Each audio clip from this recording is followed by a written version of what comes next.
Your prime minister is dead. अब ये डाचा में रहने का डिसीजन था, उसमें लोगों ने बाद में एलिगेशन लगाए हैं कि सडनली इन्होंने चेंज किया और भारत की जो आईबी के ऑफिसर थे उन्होंने मना किया था, ये ठीक नहीं है उनके लिए। मतलब शास्त्री जी के लिए होटल नहीं था। मतलब आप प्रधानमंत्री का लेटर फॉर्ज करोगे, प्रधानमंत्री छोड़ेगा आपको आने के बाद में, तो खुद इंटरेस्ट लेगा ना किसने नाम मेरा घसीटा इस चीज़ के अंदर। उसने कहा जिसने भी ये लेटर फॉर्जरी करी है उसको शायद ये मालूम था कि ये आदमी वापस नहीं आने वाला, अदरवाइज वो हिम्मत नहीं करता हूँ प्रधानमंत्री को फंसाने की। तो ये बात लेकर के मुद्दा उछला और करते करते करते पहुंच गया पार्लियामेंट में। नहीं, मैं तो वकील हूँ नहीं सुप्रीम कोर्ट, हम लोग तो पॉडकास्टिंग कर सकते हैं, उनके पास में लॉ का डंडा है, उनके पैसे का डंडा है, तो उसमें लॉजिक नहीं चलता, उसमें बहुत कुछ चलता है। हमारे देश के प्रधानमंत्री दूसरे कंट्री में जाते हैं और वहाँ पे उनका निधन हो जाता है अकस्मात, वहाँ की कंट्री ने उसकी इन्वेस्टिगेशन करने की नहीं सोची। पहले let set the record straight, और रिकॉर्ड के बेसिस पे जो सवाल हैं उसको देख लेते हैं कि क्या आंसर्ड और अनआंसर्ड है, राइट। अब हम वो इसमें बोल रहे हैं कि उस टाइम पे माना मोबाइल फोन्स नहीं होते थे, क्या हम ये कह रहे हैं कि प्रधानमंत्री के रूम में कोई इमरजेंसी फोन नहीं था कि जिससे वो फोन करके अपने स्टाफ को बुला सकते थे? तो उनको मैंने एक डिक्लासिफाइड रिपोर्ट दिखाई सुभाष चंद्र बोस के बारे में, तो उन्होंने उसके बाद उन्होंने मुझे बड़ा इंटरेस्टिंग भाषण दिया। तो उसमें उन्होंने मुझे बताया था कि उन्होंने बोला आपकी लाइन में एकेडमिक, उसमें जर्नलिज्म में एकेडमिक लोगों में और हमारे में एक कॉमन ग्राउंड ये है कि अगर 3 इंडिपेंडेंट सोर्सेज अगर एक पॉइंट पे कन्वर्ज कर जाए, दैट इज गॉस्पेल ट्रुथ। मतलब आप खुद बताओ, अगर मैं आपकी गर्दन आपको ऐसी सिचुएशन में रखूं कि आपको लग रहा है कि आपके प्राण जा रहे हैं, आप चलाते टाइम ये सोचोगे कि आपके बाजू वाले कमरे में किसी की नींद खुल रही है कि नहीं खुल रही है?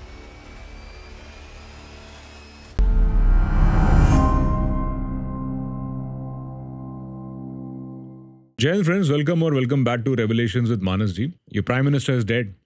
खैर ये न्यूज़ नहीं है, ये एक बुक का नाम है जो हाल ही में मैं पढ़ रहा था तो मैं बहुत उत्सुक हुआ कि इसमें जो बताया गया है श्री लाल बहादुर शास्त्री जो भारत के द्वितीय प्राइम मिनिस्टर थे, उनकी डेथ के बारे में और उससे रिलेटेड जो भी कॉन्स्पिरेसी थ्योरीज हैं, थोड़ा उसके बारे में इसमें वर्णन किया गया है।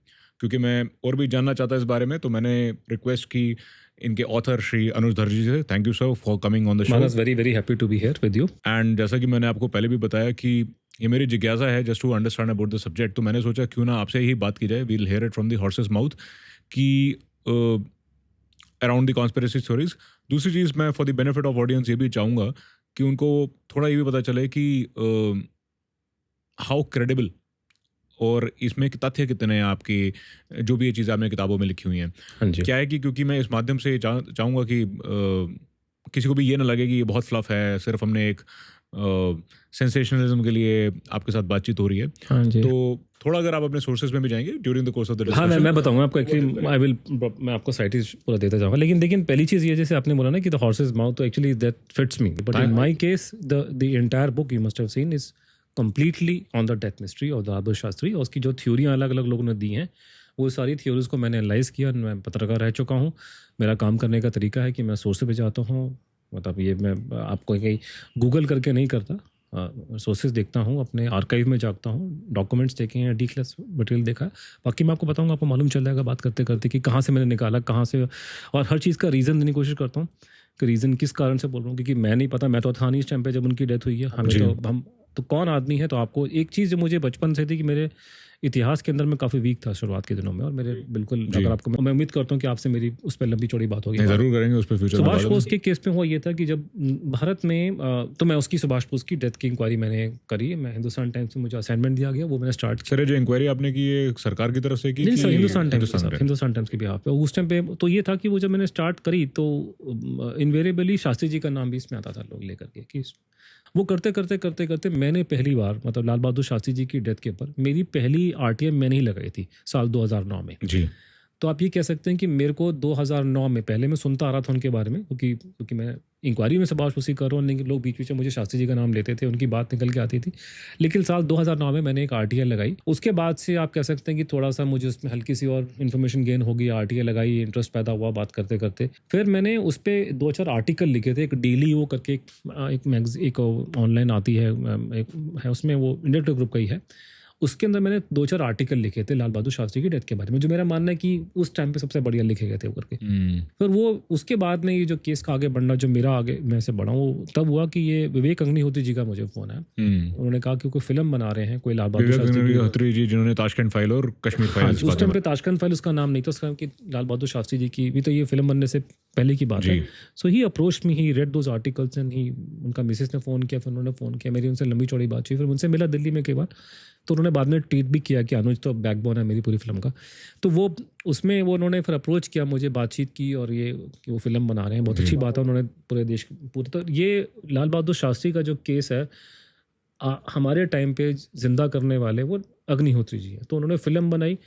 अब जब मैं फिल्म में मैंने अपना कंट्रीब्यूशन दिया, मैंने कुछ उनको इन्फॉर्मेशन दी, जो कुछ बना देश हित में मैंने हेल्प किया वो किया, तब मुझे लगा था उस टाइम पे कि अगर अब तो ये फिल्म आने वाली है, मेरा नाम भी उसमें है मेरी, तो क्यों ना मैं किताब कोई इस इशू पे नहीं है तो मैं एक किताब कोशिश करता हूँ लिखने की जी।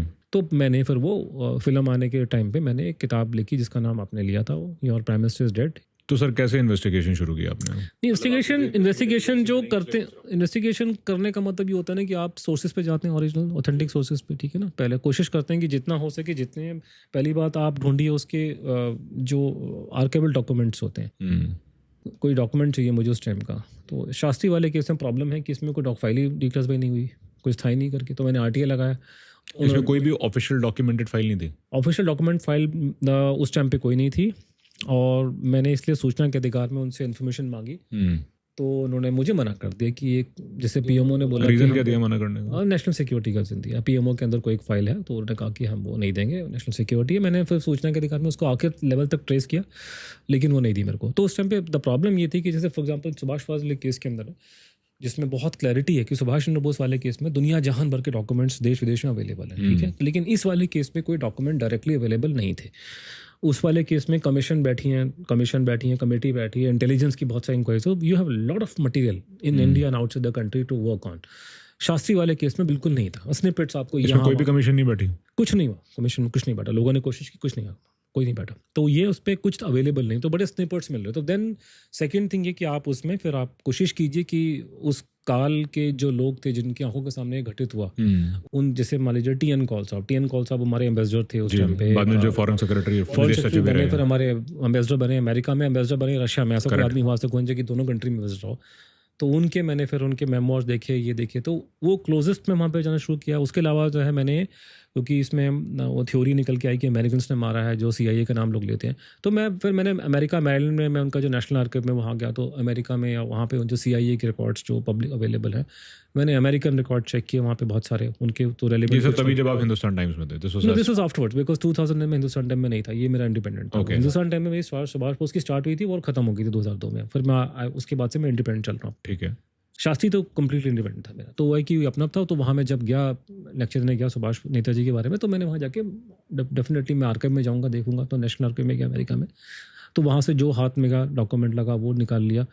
उसके अलावा उसमें एक बहुत बड़ा सोर्स मटेरियल जो मेरे हाथ में लगा कि एक मुझसे पहले एक ही व्यक्ति ने किताब लिखने की कोशिश की थी इस केस के ऊपर, उसका नाम था दाहिया भाई पटेल, और उनके बारे में मुझे याद है कि मैंने सरदार पटेल से रिलेटेड है। मैंने कहा ये मनी बहन के भाई हैं, सरदार पटेल के पुत्र हैं। पिता ने कहा था कि मेरे नाम को आपने यूज़ नहीं करना है, तो उन्होंने यूज़ नहीं किया। वो आदमी मेरे ख्याल से 15 साल तक मेंबर ऑफ पार्लियामेंट रहा अलग अलग जगह पे, और उसने काफ़ी लड़ाई लड़ी थी। तो दाहिया भाई पटेल ने, मतलब मैं शायद उनका नाम ढंग से प्रोनाउंसिंग के बाद दाहिया भाई ऐसे बोलते हैं, दाहिया भाई पटेल जो हैं, अभी उन्होंने एक किताब लिखी थी, वॉज शास्त्री मर्डर्ड। किताब तो नहीं कह सकते, बुकलेट है, 100 पन्ने की मुश्किल से कोशिश की थी अटेम्प्ट के, he came out with a booklet. तो उन्होंने उस जमाने में जो आर्टिकल छपे थे या जो करंट रिपोर्टिंग हो रही थी, वो लेकर के उन्होंने किताब लिखी। और वो आपके पास उस बुक की कॉपी है? मैं बता रहा हूँ, वो किताब जो थी वो मैंने फिर, मुझे कहीं नहीं मिली यहाँ पे हिंदुस्तान में, क्योंकि वो ना आपके ये दिल्ली में सबसे अच्छी लाइब्रेरी मानी जाती है, सेंट्रल रेफरेंस लाइब्रेरी आपकी, ये नॉर्थ, ये अपनी शास्त्री भवन के अंदर, जहाँ पे सारी प्रेस ब्रीफिंग्स होती हैं गवर्नमेंट ऑफ इंडिया। तो नाम उसका शास्त्री भवन है, सेंट्रल रेफरेंस लाइब्रेरी उसके अंदर है, उसमें वो किताब अवेलेबल, बुकलेट अवेलेबल नहीं थी।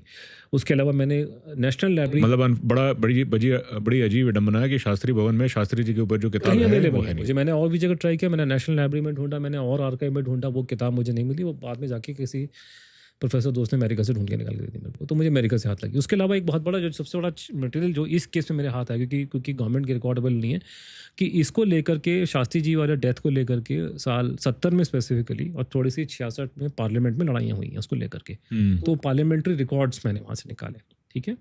और उसके बाद में होता क्या है कि जो काम करने का तरीका ये होता है कि आप सिर्फ एक पे नहीं चलते। आजकल एक ट्रेंड चल गया है खासकर ट्विटर में, कि मेरे पास में कोई एक सोर्स है और उसके बेस पे मैं आके जो मर्जी क्लेम ठोकना ठोक दूँ। इवन एकेडमिक में चलता है कि एकेडमिक लाइन में होता है कि आपके पास में साइटेशन होना चाहिए, साइटेशन के बाद में आपको 50 खून माफ है। आपने किसी आदमी ने बकवास भी करी है उसको आप कोट कर दो, क्योंकि आप मुझे पूछेंगे मैं तो नहीं कह रहा, वो तो बात नहीं कह रहा था, उसका नाम ले लिया आप लोगों ने। तो मैं उस पर चलता नहीं, मैं क्या करता हूँ कि मैं सारे सोर्स एक कोशिश करता हूँ कि जितना मटेरियल जो है डिफरेंट सोर्सेज से लिया जाए, और मैं कोशिश करता हूँ कि दोनों साइड को लिया जाए। पहले तो मेरा जैसे सुभाष बोस वाले केस में था कि पहले मैं गवर्नमेंट की पूरी लाइन पढ़ूंगा, गवर्नमेंट की रिपोर्ट क्या बोलती हैं वो मेरा बेसिस है। उसके बाद देखता हूँ इसके ऑपोजिट वाले क्या बोल रहे हैं, और उसमें फिर वहाँ पे रीजनिंग देखना शुरू किया कि इसमें से कौन सा लॉजिकल है। Then you go for the independent verification which have done in this case, कि आपको इंडिपेंडेंटली वेरीफाई किया, और तो अलग सोर्सेज को सारा एक जगह निकाला, सारों को क्रॉस चेक किया, देखा कौन सा सेंस कर रहा है, सेंस नहीं कर रहा, and then you end up talking to people. अब उसमें होता है कि उसमें दो तरह के लोग होते हैं, कुछ लोग जो आपसे दे डोंट माइंड आप उनका नाम लिखो, और जैसे मान लीजिए कि अगर मैं कोई सेंसिटिव इशू की बात करता हूँ, बहुत से लोग आपको ऑन द रिकॉर्ड बात नहीं करेंगे, तो ऑफ द रिकॉर्ड बात करूँगा, ठीक है, उसका एविडेंस। जैसे सुभाष बोस वाली कहानी कि उसमें आप अगर मैं किसी वहाँ पे फॉर्मर डायरेक्टर आईबी से बात कर रहा हूँ तो ऑब्वियसली उसका नाम तो लिखूंगा नहीं किताब के अंदर, और ये मेरे लिए वो भी साइटेशन नहीं है, तो उसका एविडेंस आप नहीं मानेंगे, लेकिन कहीं ना कहीं एक डायरेक्शन मिलती है, कुछ ना कुछ मालूम चलता है। तो ये सारी चीज़ें इकट्ठी करके आप जितना सोर्स मटेरियल हो सकता है क्लोजेस्ट टू द इवेंट, वो सर ये तो आप डॉट्स कनेक्ट कर रहे हो एक तरीके से देखा जाए, that is what it is. क्योंकि जिन रिसोर्सेज का आप जो रेफरेंसेबल रिसोर्सेज नहीं है, don't you think they will वो डोमेन में वो निकालने की कोशिश कर रहे हो, इसलिए सूचना का अधिकार लगा है बैठे बैठे। तो जो पब्लिक डोमेन में इन्फॉर्मेशन नहीं थी उसको निकालने के लिए सूचना का अधिकार लगा है जी, तो वो गवर्नमेंट ने देने से मना कर दिया। अब गवर्नमेंट अगर देने से मना कर रही है और पार्लियामेंट में झूठ बोल रही है तो मैं क्या उसका डायरेक्शन निकालूंगा। सो एक बात बताइए, आपके जो भी इसमें रिसोर्सेज थे for the benefit of audience, आप बाद में उनका उल्लेख करना चाहेंगे या फिर उनका रेफरेंस देना मैंने चाहेंगे? रेफरेंस में बात करते करते मुझे याद आएगा, लेकिन जो मेरी किताब है, बिकॉज ये तो हमारी किताब नहीं है, मैं किताब को तो नहीं पढ़ रहा, लेकिन जो बुक आप पढ़ेंगे, बुक में आप देखिएगा हर जगह मैंने वो रिसोर्सेज लिखे हुए। मैं मीडिया को भी यूज़ करता हूँ, लेकिन मीडिया में टैबलॉइड यूज़ नहीं करता, मतलब it has to be standard newspaper की, टाइम्स ऑफ इंडिया में छप रहा है। मुझे मालूम कि मैंने खुद स्टैंडर्ड मैंने मेन स्ट्रीम मीडिया में काम किया कि वो बिना ठुक बजा के लिखते हैं चीज़ों को। तो मैं जो भी उसमें न्यूज़पेपर, जैसे पत्रकार से ऐसी रिस्पॉन्सिबिलिटी की उम्मीद मैं कर सकता हूँ, तो पूरी किताब में आपको मालूम चलेगा। इनफैक्ट अगर आप सुभाष बोस में तो आपका दिमाग घूम जाएगा कि उसमें कितने हमने सोर्सेज डाल रखे हैं, एक एक लाइन का मुझे उसमें डालना पड़ रहा है साइटेशन की कहाँ से निकाला है और दुनिया भर से निकल कर है। लेकिन शास्त्री वाले केस में टू मेक इट सिंपलर, इसमें भी बहुत सोर्सेज हैं, और जहाँ जो भी ठोस दावा किया गया उसमें मैंने सोर्स वहीं पर लिख दिया कि ये मैंने बात यहाँ से उठाई, ये बात मैंने यहाँ से उठाई है, और इन्वेरेबली एक बात को कंफर्म करने के लिए मल्टीपल पॉइंट्स आ रहे हैं। तो मैं एक जो मेरा स्टेटमेंट, जो मेरा दावा है कि शास्त्री जी की डेथ नहीं हुई जैसा बोला जाता है, या जो मेरा दावा है कि सुभाष बोस की डेथ नहीं हुई जैसा बताया जाता है, उसके पीछे कोई एक कारण नहीं है, उसके पीछे मल्टीपल कारण है। एक मुझे कहानी याद आती कि बहुत साल पहले मैं किसी फॉर्मर डायरेक्टर आईबी से मिला था, ठीक है, तो उनको मैंने एक डिक्लासिफाइड रिपोर्ट दिखाई सुभाष चंद्र बोस के बारे में। तो उन्होंने उसके बाद उन्होंने मुझे बड़ा इंटरेस्टिंग भाषण दिया, अगर आप वो पॉडकास्टिंग में रिकॉर्ड कर लेते तो आपका मतलब मज़ा आया था। तो उसमें उन्होंने मुझे बताया था कि एक एकेडमिक लोगों में और हमारे में एक कॉमन ग्राउंड ये है कि अगर 3 इंडिपेंडेंट सोर्सेज अगर एक पॉइंट पे कन्वर्ज कर जाए तो दैट इज गॉस्पेल ट्रुथ। तो उन्होंने मुझे बताया कि आप गॉस्पेल ट्रुथ है, गॉसिप नहीं है, गॉस्पेल ट्रुथ है, क्योंकि वो गॉसिप तो नहीं है ना। अगर कोई रशिया का कोई एम्बेसडर अगर बात बोल रहा है तो रशिया एम्बेसडर तो गॉसिप नहीं करेगा ना। 3 सोर्स अगर कन्वर्ज हो रहा है तो मतलब 3 इंडिपेंडेंट रिलायबल सोर्स अगर कन्वर्ज कर रहे हैं एक पॉइंट पे तो माना जा सकता है, तो that means it's gospel truth. अब जैसे एक आदमी मान लीजिए कि आपका युगांडा में बैठा हुआ है, वो कहता है कि बिन लादेन अबोटाबाद के अंदर है। आप खुद किताब पढ़िए, उसमें जो आपके सवाल हैं पूछिए, कमेंट सेक्शन में डालिए ताकि आप और मैं उसको और आंसर कर सकें या फिर उसमें जो भी डायरेक्शन देख सकते हैं। Idea is let's go back to the facts, ठीक है। ये बात है 1965 की, 66 की, जनवरी की, करेक्ट, 10 जनवरी की, 10 जनवरी की शाम की, 1966 शाम की 4 बजे के आसपास ताशकंद एग्रीमेंट साइन हुआ। हाँ जी। जस्ट मैं फॉर दी ऑडियंस में बता दूं, क्योंकि कई हो सकता है नई जनरेशन के दर्शक भी देख रहे हो इसको। 1965 में इंडिया और पाकिस्तान की वॉर हुई थी, जिसमें हमारे यहाँ से लाल बहादुर शास्त्री प्रधानमंत्री थे, वहाँ पे जनरल अयूब खान थे, एंड ये वॉर हुई थी आपके गुजरात के कच्छ सेक्टर से शुरू, और शास्त्री जी के कहने पे फिर पूरा international border all the way to Kashmir खोल दिया गया था। वॉर हुई, उसके बाद इंडिया की फ़ौजों ने काफ़ी उसमें उपलब्धि ली और पाकिस्तान फिर भागा गया इंटरनेशनल कम्युनिटी के पास कि भाई किसी तरीके से peace deal. World was divided into 2 parts, US and USSR, capitalist and communist. जो ताशकंद है आज की डेट में उज़्बेकिस्तान में है, लेकिन उस टाइम पे वो सोवियत रूस का पार्ट होता था। तो उस टाइम पे वहाँ के जो सोवियत के जो प्रेसिडेंट थे उन्होंने दोनों लीडर्स को बुलाया और उन्होंने बोला चलो पीस की बात की जाए, and that's where we reach to Tashkent.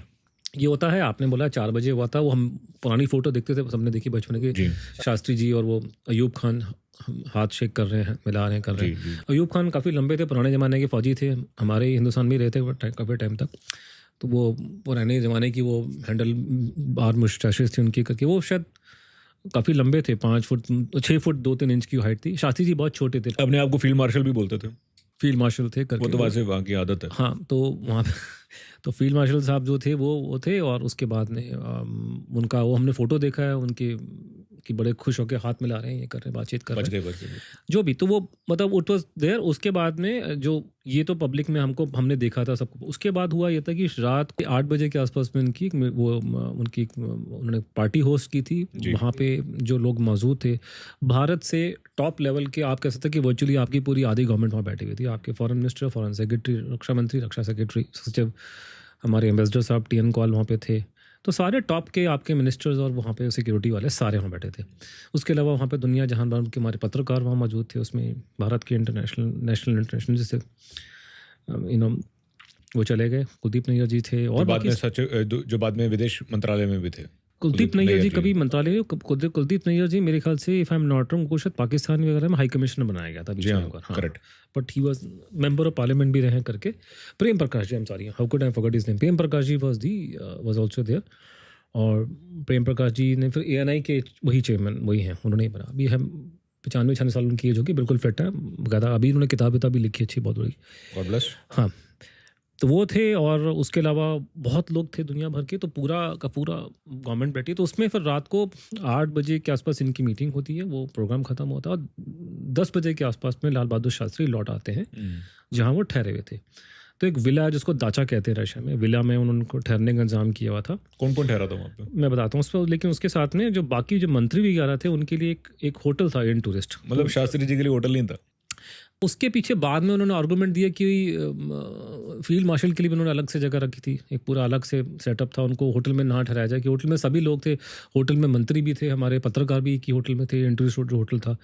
तो वो शायद एक आर्गूमेंट उन्होंने दिया, क्योंकि डॉक्यूमेंट सारे हैं तो आई कांट बी श्योर। उसको लेकर बहुत लड़ाई मची, क्यों इंतजाम किया गया यहाँ पे। लेकिन वो प्रॉब्लम है कि जब मटेरियल नहीं तो मैं किसके बेस पे कंक्लूड करूँगा। बट ये था कि तो ये किसका डिसीजन था कि दाचा में रुका ये दाचा में रहने का डिसीजन था। उसमें लोगों ने बाद में एलिगेशन लगाए हैं कि सडनली इन्होंने चेंज किया, और भारत की जो IB के ऑफिसर थे उन्होंने मना किया था, ये ठीक नहीं है उनके लिए। मतलब हमारी इंटेलिजेंस का क्लियरेंस नहीं था कुछ उस जमाने में। IB देखिए उस जमाने में देखिए SPG तो थी नहीं, तो पूरी टीम जैसे उनके साथ में, आपने पूछा ना दाचा में कौन था, तो उसमें R कपूर उसमें थे, जो IB के जॉइंट सेक्रेटरी थे, PM के सिक्योरिटी इंचार्ज। तो उस जमाने में SPG वगैरह सब नहीं थी, तो पूरा लश्कर नहीं चलता था कि 50 आप फैलेंगे SPG के। तो लेकिन एक IB का अफसर था, तो उनके जाने से पहले कोई GC दत्ता नाम का अफसर गया था वहाँ पे। तो उसने बारे में बाद में बोला गया था कि he was not very happy with the arrangements. लेकिन गवर्नमेंट का कहना था कि नहीं, वो जो भी अरेंजमेंट हुआ है वो हुआ ढंग से, हमारा एम्बेसडर्स में इन्वॉल्व था एंड इट वाज सबकी रजामंदी हुई थी। अब उसमें अलग अलग आर्गूमेंट है, जैसे कहा था कि उनको दाचा में चढ़ने के लिए सीढ़ियाँ बहुत ज़्यादा नहीं थी उनको। शास्त्री जी ऑलरेडी हार्ट के पेशेंट थे पहले, और उनके कंफर्ट के लिए उन्होंने रखा था, इंतजाम किया था। तो ये उसमें अलग अलग बातें दी। दो किरदार की यहाँ पे बात हुई, GC दत्ता साहब और R कपूर साहब। दत्ता जी का नाम तो वो उड़ गया, लेकिन कपूर साहब थे वहाँ पे। कपूर साहब तो एक प्रमुख किरदार जो थे वहाँ पे, वो मेरे लिए वही, क्योंकि वो आदमी उनका सिक्योरिटी इंचार्ज था। जॉइंट सेक्रेटरी, प्रधानमंत्री का इंपॉर्टेंट होता है, जॉइंट सेक्रेटरी IB का, कोई छोटा मोटा इंसान है, जॉइंट सेक्रेटरी IB का। और उसके अलावा फिर वहाँ पे थे डॉक्टर चुग, जो शास्त्री जी के डॉक्टर थे बहुत पहले, फिजिशियन। तो ये दो। और तीसरा वहाँ पे जो इम्पोर्टेंट आदमी, जो मेरे लिए और भी 2-4 और हैं, लेकिन तीसरा इम्पोर्टेंट कि रामनाथ, जो शास्त्री जी का पर्सनल अटेंडेंट था बहुत टाइम से, उनका लॉयलिस्ट, 20 साल से जो उनका 20 साल था। बाकी वहाँ पे 1-2 और लोग थे, वो MMN शर्मा जी थे, और एक 1-2 और लोग थे जो गवर्नमेंट के लोग थे, उनके साथ में थे। तो ये सारे किरदार जो आपने इनका नाम लिया, ये सब दाचा में रह रहे थे? ये सब दाचा में रहे थे। और दाचा में उनके अलावा वहाँ पे एक आदमी और था, वो था हमारा मोहम्मद जान, जो जान मोहम्मद या मोहम्मद जान जैसे भी बोलेंगे उनको, वो भी गवर्नमेंट का एम्प्लॉय था, एम्बेसडर से अटैच हुआ था, लेकिन उसको खाना बनाने के लिए उन्होंने यहाँ रखा हुआ था, तो वो भी उस दाचा में था। सो एम्बेसडर TN कॉल के साथ वो अटैच था वहाँ पे? He was a government servant, तो he was working for the Indian embassy at that point of time. उससे Correct. पहले किसी और एम्बेसी में था। बट इस टाइम पे क्योंकि शास्त्री जी गए हुए थे वो वहाँ पे, तो उनको attach उसने कर दिया उन्होंने था। अटैच करके उसको ठीक है। कि खाना बनाने के लिए तेरे को यहाँ लगा बट देंगे। वो रामनाथ था, जी तो ऑलरेडी थे उनके पास, तो फिर अब वो रामनाथ खाना नहीं बनाता होगा, उन्होंने अब वो रखा उनके। अब कोई ने एलिगेशन लगाया कि इस बंदे को प्लांट किया गया। अब लेकिन ये कि इसको कंफर्म करने के लिए मुझे रिकॉर्ड चाहिए, तो मुझे नहीं मिल रहा, लेकिन एक एलिगेशन लगा था कि ये आदमी को वहाँ नहीं होना चाहिए था, लेकिन इसको डाला गया। तो ये एक एलिगेशन है, वो बात की बात है। और उसके अलावा वहाँ पे 1-2 रशियन कुक भी थे वहाँ पे, Okay. उसके अंदर डाचा के अंदर। वो ऊपर की फ्लोर में थे, नीचे की फ्लोर में ये सारे के सारे जो हैं ये लोग थे। और तो ये 10 बजे के आसपास वहाँ पहुँचते हैं, तो उनको रामनाथ पूछता है शास्त्री जी को कि आपको कुछ खाना है। तो पहले वो मना कर देते हैं, फिर कहते हैं चल छोटा मोटा कुछ खिला दे, क्योंकि उन्होंने कुछ खाया होगा वहाँ पे पार्टी में। तो वो अंदर गया और वो एक खाना बनाया था इसने, मोहम्मद जान ने। तो शायद आलू पालक की सब्जी कुछ थी, साग ऐसे कुछ था छोटा मोटा, वो बना करके उनको दिया। वो उन्होंने खाया और 10:30 बजे के आसपास में एक फ़ोन आया उनको वहाँ से, दिल्ली से, उनके प्रधानमंत्री के ऑफिस से। और वो जो फ़ोन आता है तो वो उस ज़माने में फ़ोन ऐसे नहीं थे जैसे आजकल, और आवाज़ ख़राब आती है।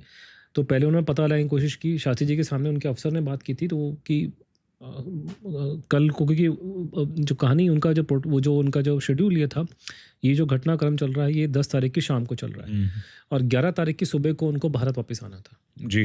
तो एक तो वो प्लानिंग उन्होंने पूछा भी कैसे जाना है। ये है ये फोन किसका आया था? ये फ़ोन तो ऑफिस से आया था, प्रधानमंत्री कर रहे थे, उनके किसी सेक्रेटरी का है। तो ठीक उन्होंने है। तो यहाँ जो बैठे सेक्रेटरी, उन्होंने पूछा उनसे कि क्या मतलब रिएक्शन लोगों में क्या हुआ है वहाँ पे वो करके। तो उनको बताया गया कि जनरली लोग पॉजिटिव हैं, लेकिन कुछ लोग अटल बिहारी वाजपेयी करने का कि इनको हाजीपुर वगैरह में उन्होंने कंप्रोमाइज़ किया। तो उसके बारे में बोला गया कि लोगों ने बाद में बताया उनको कि वो शास्त्री ने बोला कि वो तो पॉलिटिक्स में है, वो चलता है, क्रिटिसिज्म देंगे, लेकिन जब मैं भारत जाऊंगा तो समझ जाएंगे वो लोग। तो ऐसी कोई दिवस किसी ने कोई अलार्मिंग सिचुएशन नहीं थी। करते ऐसे करके फिर उसी टाइम पे 10-20 लोगों को शास्त्री जी को अपने परिवार से बात करनी थी उसी टाइम पे। तो अपनी मिसेज से बात करना चाहते थे, लेकिन वो ऑडियो मतलब उसमें फ़ोन की क्वालिटी वो ऐसी थी कि आवाज़ नहीं आ रही थी। तो अपने दामाद से उन्होंने बात की और तो उनसे ये पूछा भी क्या है देश में हालचाल क्या है। तो पहली बार डिस्कशन शास्त्री जी नहीं कर रहे थे, उनको सेक्रेटरी कर रहा था, वो सुन रहे थे बिकॉज उनके सामने ही था। इस वाली ये बात उन्होंने खुद करी है। तो वो जो शास्त्री जी के परिवार कहता है कि उन्होंने वही पूछा कि देश में हालात क्या हैं, लोग क्या बोल रहे हैं। क्या आपको इसमें आइडिया है सर वैसे उस टाइम पे देश के हालात कैसे पता चलते थे? क्योंकि आजकल तो सोशल मीडिया है, लोगों के ट्विटर होते हैं, उनके ये उस होता जमाने है। में न्यूज़पेपर वगैरह होते थे, आपस में लोग फोन में बात करते होंगे। तो ये जैसे मुझे शास्त्री जी के परिवार ने क्या बताया, तो मैं बता सकता हूँ कि उन्होंने जी। जो उनके सन इन लॉ तो नहीं रहे, उनके बच्चे हैं, सिद्धार्थ नाथ सिंह जी के पिता की बात कर रहा हूँ मैं, जो मिनिस्टर थे यूपी गवर्नमेंट में, पहले बीजेपी के स्पोक्स पर्सन भी थे। सिद्धार्थ नाथ जी के फादर जो थे वो शास्त्री जी के सन इन लॉ थे। तो उन्होंने और उनके बड़े भाई साहब जो हैं नहीं बताया, सबने बताया फैमिली के लोगों ने कि उन्होंने बातचीत करी। उन्होंने पूछा कि क्या है, वो बोला कि कुछ क्रिटिसाइज कर रहे हैं। तो उन्होंने कहा चिंता मत करो, वापस आऊँगा तो मैं कुछ लेकर के आ रहा हूँ, लोग खुश हो जाएंगे। मैं कुछ ऐसी न्यूज़ लेके आ रहा हूँ। ये मतलब थोड़ा सा अब देखें ना, कोई आदमी मुझे आप बता रहे हैं तो उन्होंने बोला गुड न्यूज़ है, कुछ लेके आ रहा हूँ मैं, तो अब उसमें ना कुछ, क्योंकि रिटर्न नोट तो है नहीं, लोग अपनी मेमोरी से रिकॉल कर रहे हैं। अब ये घटना हुई है सन 66 की, कोई आदमी मुझे उसके बारे में बता रहा है साल 2010 में, 2020 में या 25 में, थोड़ा सा डिस्टॉर्शन आ जाता है।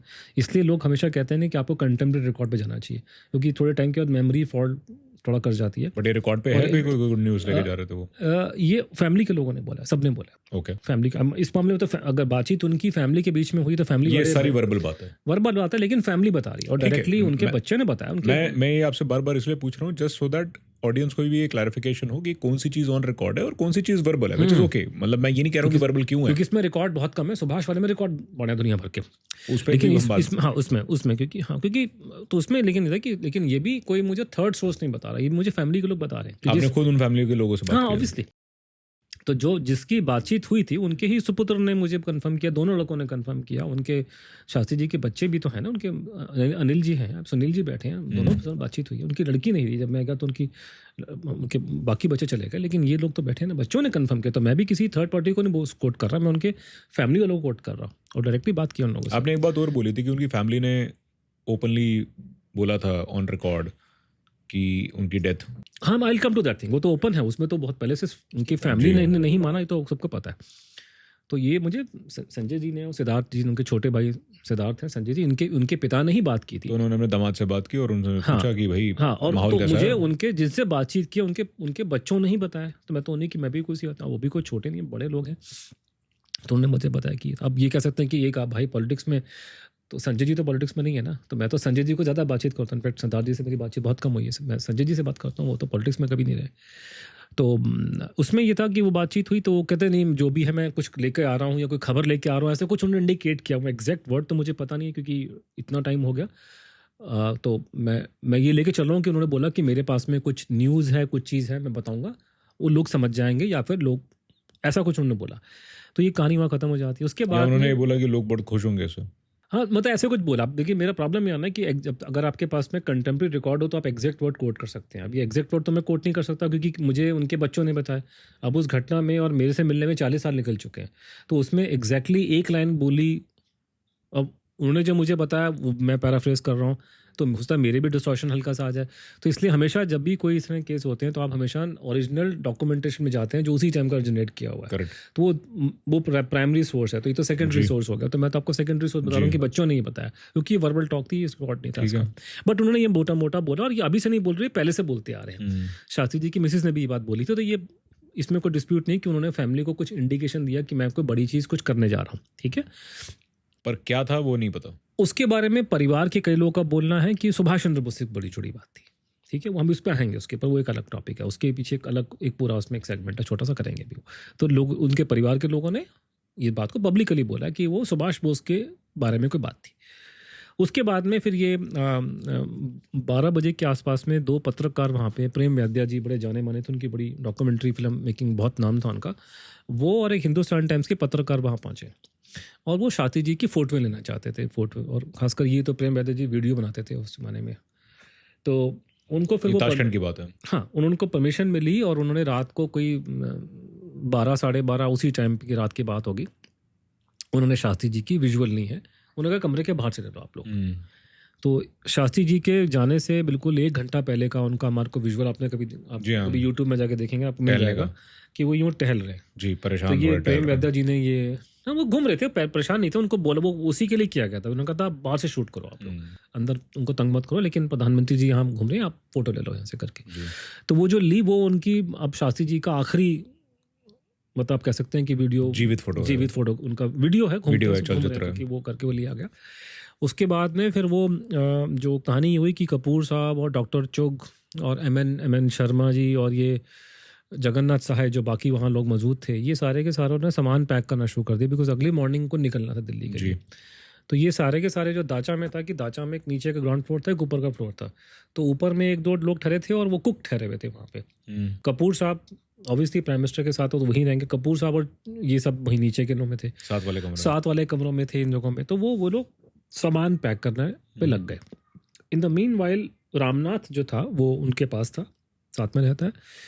तो वहाँ पे जो एक वर्जन गवर्नमेंट का दिया था, मेरे ख्याल से दूध उन्होंने मंगाया था बाद में, दूध पिया तो वो गया किचन में वो, और ये खाना वाना और ये सब काम वो हमारा मोहम्मद जान जो वो भी सरकारी एम्प्लॉय थे वो काम कर रहे थे, उन्होंने बना के दिया। वो हुआ, बातचीत हुई करके, और वो बताते हैं कि कोई 12:30 के आसपास पे थोड़ी फाइलें वाले चेक करके उन्होंने रामनाथ को बोला कि तू चला जा, सोने का टाइम है, जा मैं सो रहा हूँ।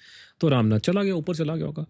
तो रात को कोई वही 1-1:30 के बीच का जो टाइम था, 1 बजे के आसपास में, तो ये लोग, चुग साहब सो चुके थे, डॉक्टर साहब, लेकिन कपूर साहब और बाकी दोनों लोग थे, जगन्नाथ साहब, एम शर्मा जो थे, वो वहाँ बैठ कर वो पैकिंग कर चुके थे, वो उनका भी सोने का टाइम हो रहा था। तो सडनली बात करते करते उनको एकदम से लगा कि कोई कमरे में देखा, तो शास्त्री जी वहाँ पे खड़े हुए थे, नाइट का गाउन जो था वो कुछ पहना हुआ था, यानी सडनली एकदम से क्या हो रहा था, 1 बजे आकर प्राइम मिनिस्टर दरवाजे पे खड़ा हो गया और उन्होंने उसको बोला डॉक्टर बोल के एकदम से मुड़ गए। तो उनको समझ में आ गया कि कुछ एकदम से फिर वो उछल करके एकदम से कपूर साहब ने उनको पकड़ा हाथ, और मेरे ख्याल से उसमें से if I am not wrong, if I can recall it right, I think Jagannath साहब जो वो जगह ऊपर भागा, वो ऊपर चुग को जगाने के लिए, चुग साहब ऊपर चले गए थे सोने के लिए, तो ये भागा, तो ये उनको पकड़ करके बाकी 2 लोग उनको, शास्त्री जी को वापस कमरे में ले गए।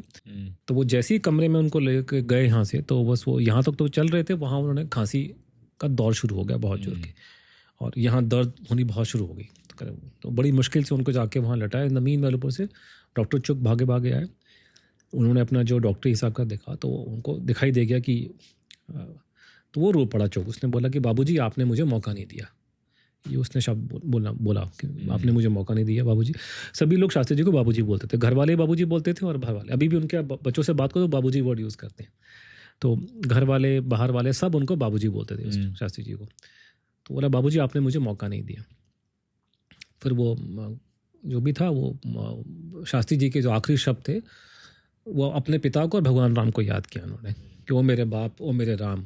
ये तकलीफ बहुत थी और कुछ नहीं बोले। तो ये जो ऑफिशियल वर्जन निकल के आता है उसमें तो ये करके फिर वो चले गए। फिर जैसी वो उसी इन द मीन वाइल वो जो इन टूरिस्ट होटल के सामने रशियन डॉक्टर्स की टीम थी वो आ गई एकदम से वहाँ पे।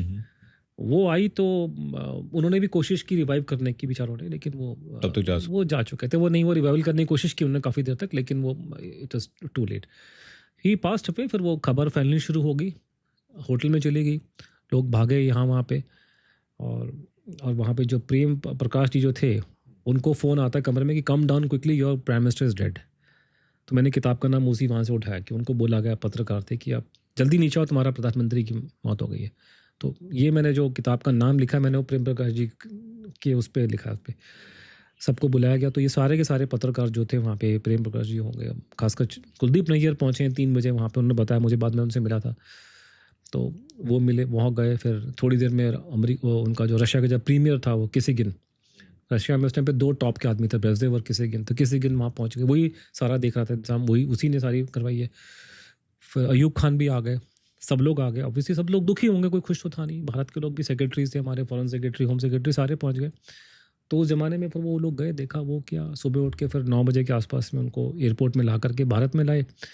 2 बजे के आसपास में ये पालम एयरपोर्ट जो हमारा दिल्ली में है, हमारा ये अंग्रेज़ों के ज़माने की स्ट्रिप है जी, उसमें करते करते करते ये टर्मिनल 1, 2, 3 बन गया। तो एक स्ट्रिप तो तब भी थी।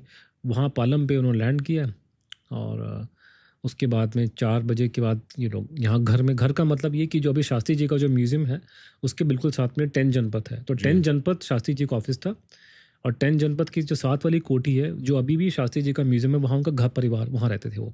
और बीच में दीवार नहीं थी, आजकल दीवार है, जाने का कॉरिडोर था बीच में। सर यहाँ पे 1 मिनट रुकते हैं। सो शास्त्री जी का देहांत हो गया। हाँ, देहांत हो गया। ये 11 तारीख की बात, ये 11 तारीख की 11 जनवरी 1966। बट इसमें कई सारे अनआंसर्ड क्वेश्चंस हैं फिर, जिस पे अगर आप मैं आपको वो बता रहा हूँ जो घटनाक्रम उस टाइम पे घटा, जिसके बारे में जो सरकार ने कहा, ये घटनाक्रम सरकार के हिसाब से हुआ, करेक्ट। लेकिन बाकी लोगों ने और बातें बोली। अभी तो पहले अगर कोई भी थ्योरी अगर मान लीजिए मुझे चैलेंज करनी है, जैसे सुभाष बोस की बात है फॉर एग्जांपल, चलिए हम सरकार के वर्जन पे पहले मैं कभी भी जाऊंगा, मैं पहले ऑफिशियल वर्जन पे जाऊंगा। I am very happy you asked me this question, because ऐसा नहीं कि मैं पहले किसी थ्योरी पे जाऊंगा फिर इस पे आऊंगा ओरिजिनल पे। पहले आप हमेशा सरकार के वर्जन पे चलते हैं, उसके बाद आप चेक करते हैं कि सरकार के वर्जन के खिलाफ लोग क्या बोल रहे हैं, और फिर पता लगाने की कोशिश करते हैं कि दोनों में से कौन आदमी ठीक कह रहा है। सर बट ये ऑफिशियल वर्जन पे अगर हम जाएं, इसमें couple of things are there. एक कि प्राइम मिनिस्टर जो है, पहले आपने उनकी लोकेशन, मतलब अगर हम मल्टीपल चीज़ें देखें, उनकी लोकेशन आपने उन्हें दाचा में ठहराया, जिसमें कहीं से आपको ये खबर मिली कि इंटेलिजेंस ऑफिसर थे दत्ता साहब, उनको ऑब्जेक्शन थी, क्लियरेंस नहीं हुआ था। ये लोगों ने बाद में कहा। हाँ, ये लोगों ने बाद में कहा, ये ऑफिशियल रिकॉर्ड नहीं है, राइट? ऑफिशियल रिकॉर्ड है कि इस बात को पार्लियामेंट में उछाला गया, और उछालने वाले भी छोटे मोटे लोग नहीं, अब बहुत बड़े सीनियर सीजन पॉलिटिशियन थे, कांग्रेस पार्टी के पॉलिटिशियन थे। ओके, हर एक आदमी की बात नहीं माना। यहाँ पहली टर्म का एमपी भी बैठा हुआ है और 6 टर्म का एमपी बैठा हुआ है।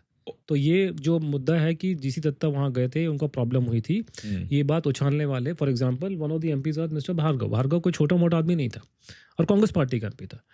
सवाल कांग्रेस पार्टी के लोगों ने उठाया था, ये कोई ये नहीं कि सिर्फ बीजेपी के लोग, मतलब उस टाइम तो था नहीं, थे अडवाणी जी थे, ये सभी ने उठाया था, लेकिन कांग्रेस के लोगों ने सवाल उठाया। तो ये कांग्रेस के लोगों ने बोला कि वहाँ पे दाचा में रहने के लिए वो एग्री नहीं कर रहा था। वो नाउ अगर वो अपना 20 साल पुराना कुक लेके गए तो वहाँ पे नया कुक उनका 20 साल पुराना नहीं था, वो कुक वो रामनाथ जी उनके 20 साल पुराने थे, बड़े खास, ठीक है। हाँ, और उसके बाद वहाँ की हमारी, चलिए इंडियन एम्बेसी का ही कुक था, पर 2 कुक होने का,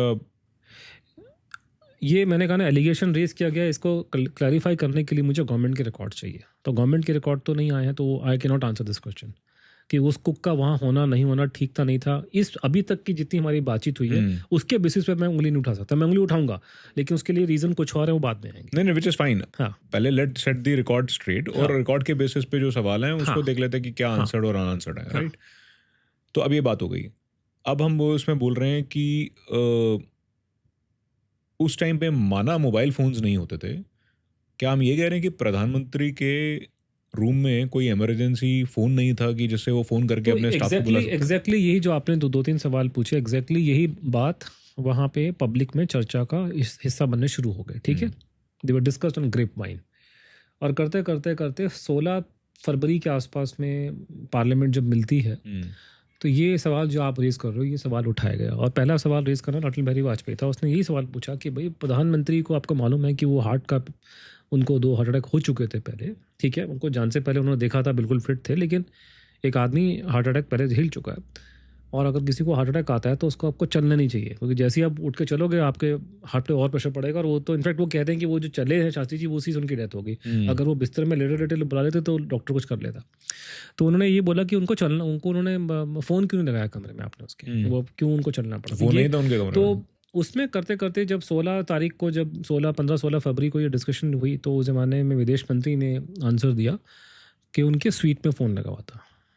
3 फ़ोन थे, उसमें से एक डोमेस्टिक लोकल कॉल के लिए, एक इंटरनेशनल के लिए, और एक कॉल फ़ोन था जिसको अगर वो उठाते हैं तो ऑटोमेटिकली चुप के कमरे में और कपूर के कमरे में घंटी बजेगी। करेक्ट, मतलब तो उन्होंने कहा, उन्होंने कई बार यूज़ भी किया था, पता नहीं क्यों यूज़ नहीं किया। उनके दिल में होगा कि किसी को तंग ना करूं, खुद चले गए। शास्त्री जी का थोड़ा ये भी था कि आज के जैसे घमंडी तो लोग थे नहीं सर वो ठीक है, लेकिन हाँ, बड़ी स्वाभाविक सी बात है, अगर इंसान दर्द में है वो उस टाइम पे ना अपना घमंड सोचेगा ना अगले का इनकन्वीनियंस सोचेगा। बट ये सरकार ने उस टाइम पे 16 यही स्टेटमेंट दी कि हमें नहीं पता क्यों हुआ, मतलब आप लेकिन खुद उनको, बताओ, अगर मैं आपकी गर्दन आपको ऐसी सिचुएशन में रखूं कि आपको लग रहा है कि आपके प्राण जा रहे हैं, आप चिल्लाते टाइम ये सोचोगे कि आपके बाजू वाले कमरे में किसी की नींद खुल रही है कि नहीं खुल रही है? तो ये सवाल लोगों ने पूछे और लोगों ने ये सवाल उठने शुरू हो गए। उसके साथ में लोगों ने बोला कि ये पानी, गिलास का दूध जो है उसमें क्या था, ये था। तो कहीं ना कहीं लोगों ने उस टाइम पे मोहम्मद जान का नाम इसमें घसीट दिया। लोगों का मतलब अटल बिहारी वाजपेयी ने सामान उठा, और लोगों ने उछाला करके, बात करते करते ठीक है, करते बट ये वो भी बातें इंडियन निकल। एम्बेसी का एम्प्लॉय था। ये भारत सरकार का एम्प्लॉय था, तो गवर्नमेंट भारत का एम्प्लॉय था। वो एम्बेसी में पोस्टेड था, लेकिन वो भारत का इंडियन ही, था, मतलब यहाँ से क्या हुआ था? हाँ इंडियन था, और इंडियन गवर्नमेंट का एम्प्लॉय था। वो अलग Correct. अलग एम्बेसीज में काम किया है, सिर्फ उसने यहाँ नहीं किया। और बाद में राष्ट्रपति भवन में आ गया था करके। तो अच्छा, बाद में वो राष्ट्रपति बना हाँ, था। इसके बाद राष्ट्रपति भवन में आ गया था वो, इसके इस घटनाक्रम के बाद। ओके। लेकिन वो, और रामनाथ जी का क्या हुआ? मैं आता हूँ उसके ऊपर, ये वो बात की बात है। लेकिन फिलहाल अभी ये है कि उसमें ये सवाल जो आप रेज कर रहे हो, एग्जैक्टली सेम सवाल पार्लियामेंट में ये खुल्लम खुल्ला पूछे गए। और कुक पे कहीं ना कहीं बात निकल के आ रही थी। और ये टेलीफोन के बारे में तो गवर्नमेंट ने कह दिया जी वो तो लगा रखा था हमने स्वीट में, ये करके इस तरह की बात बट टेलीफोन शास्त्री साहब ने इसने यूज नहीं किया क्योंकि बड़े सिंपल स्वभाव के थे। उन्होंने सोचा किसी को परेशान न करूं, हाँ, बेशक मेरे ये प्राण इस तरह चले का जाएं। स्टेटमेंट कि उन्होंने, सोरेन सिंह जी जो विदेश मंत्री थे, उन्होंने ऐसा कुछ उन्होंने आंसर दिया मेरे ख्याल से कि ये होगा। पर वो डिस्कशन डिबेट वहीं पे ज़्यादा चली नहीं और वहीं पे ख़त्म होगी। और ये जीसी दत्ता का नाम जो है, महावीर प्रसाद भार्गव जी, बहुत जाने माने मतलब एक मेंबर ऑफ पार्लियामेंट थे, उन्होंने भी इसका स्पेसिफिक जिक्र किया कि ये मुझे खबर लगी है कि ये आदमी वहाँ गया था, उसने बोला कि ये ठीक नहीं है ये। तो ऐसे बहुत से मेंबर ऑफ पार्लियामेंट में, जिसमें कांग्रेस के नेता थे, जैसे मैंने भार्गव जी का नाम दिया, अटल बिहारी वाजपेयी थे, राजनारायण जी थे, राम मनोहर लोहिया थे। तो सब लोगों ने डिस्कशन पॉइंट रेज किए, लेकिन अनफॉर्चुनेटली ये वो कहानी वहीं ख़त्म हो गई। हमारे देश के प्रधानमंत्री दूसरे कंट्री में जाते हैं और वहाँ पे उनका निधन हो जाता है अकस्मात, वहाँ की कंट्री ने उसकी इन्वेस्टिगेशन करने की नहीं सोची? ये सारी बातें उस टाइम पे हुई, लेकिन मैं आपको, I am going step by step. Before I come to the 10th floor, I will take you the 2nd floor. ठीक ठीक। तो ये सारी बातें हुई, लेकिन ये कहानी वहीं की वहीं गवर्नमेंट ने, आप कह सकते हैं, दबा दी, दब गई। पार्लियामेंट में एक ब्रीफ डिस्कशन हुआ था सन 66 में, and story was finish and the case became cold. और ये केस जिंदा हुआ 1 साल बाद, अभी हल्का सा। और वो जिंदा होने के कारण ये थे कि एक उस ज़माने में टैबलॉइड आते थे, आज जैसे आजकल जो काम सोशल मीडिया काम कर रहा है वो टैबलॉइड करते थे। तो एक टैबलॉइड था रूसी करांजिया जी का, ब्लिट्स करके, बहुत नाम सुना होगा आपने, वो काफ़ी टाइम तक चला है वो।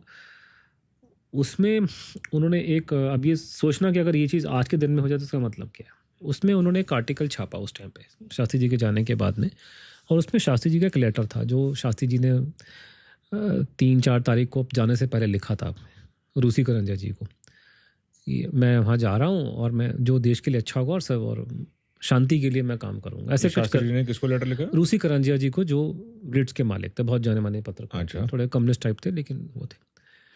तो उनको लिखा, उन्होंने फिर वो छापा उसमें पेपर में, और ये छाप करके बोला कि ये मतलब ये आदमी अपने जीवन का आखिरी इसने ये स्टैंड लिया है और इसके दिल में कितनी अच्छी भावना थी कि शांति के लिए और उसके लिए क्या है, तो उसका तारीफ करते हुए उसमें ये बात में डाल डुल के ये छाप दी। तो ये बात तो 66 की है।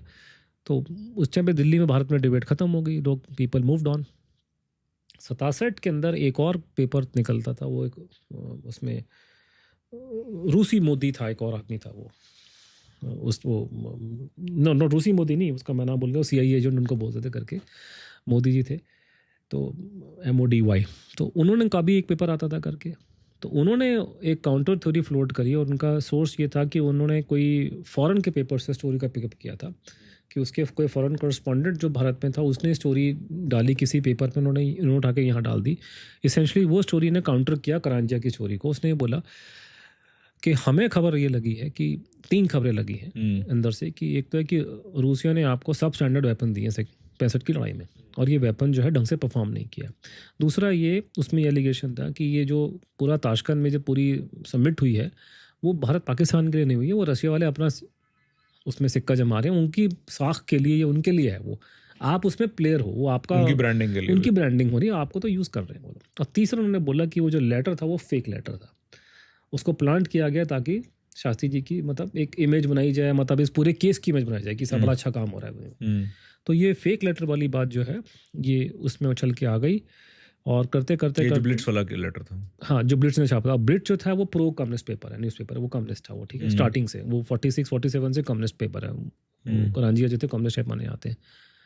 तो ये जब उल्टे काउंटर में जब ये चीज़ छापी गई तो करते करते करते वहाँ पे फिर ये एक चीज़ निकल के आई वहाँ पे कि उन्होंने एक बहुत अच्छा लॉजिकल उन्होंने सजेशन दिया उसमें, और ये डिस्कशन डिबेट शुरू हो गई, पार्लियामेंट में भी हल्की हल्की स्टार्ट हो गई थी कि जिस व्यक्ति ने या कोई भी आदमी ने अगर, उन्होंने बोला जी लेटर नकली है, ठीक है, तो उन्होंने बोला कि करांजी जो लेटर छापा ये झूठा लेटर है, फेक है, फॉर्जरी है, और जिसने भी ये फॉर्जरी करी है उसको ये मालूम है कि पहली बात प्रधानमंत्री की फौजरी करके कौन बचाएगा आपको।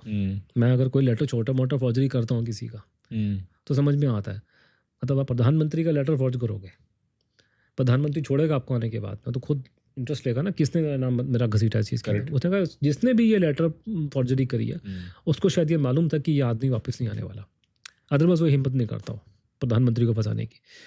तो ये बात लेकर के मुद्दा उछला और करते करते करते पहुंच गया पार्लियामेंट में। आपके सामने अगर कोई मेंबर ऑफ पार्लियामेंट बोल रहे हैं कि प्रधानमंत्री का एक झूठा लेटर हुआ है और आप उस पर डिस्कशन नहीं होने देना चाहते पार्लियामेंट में, तो उसका क्या मतलब निकलता है?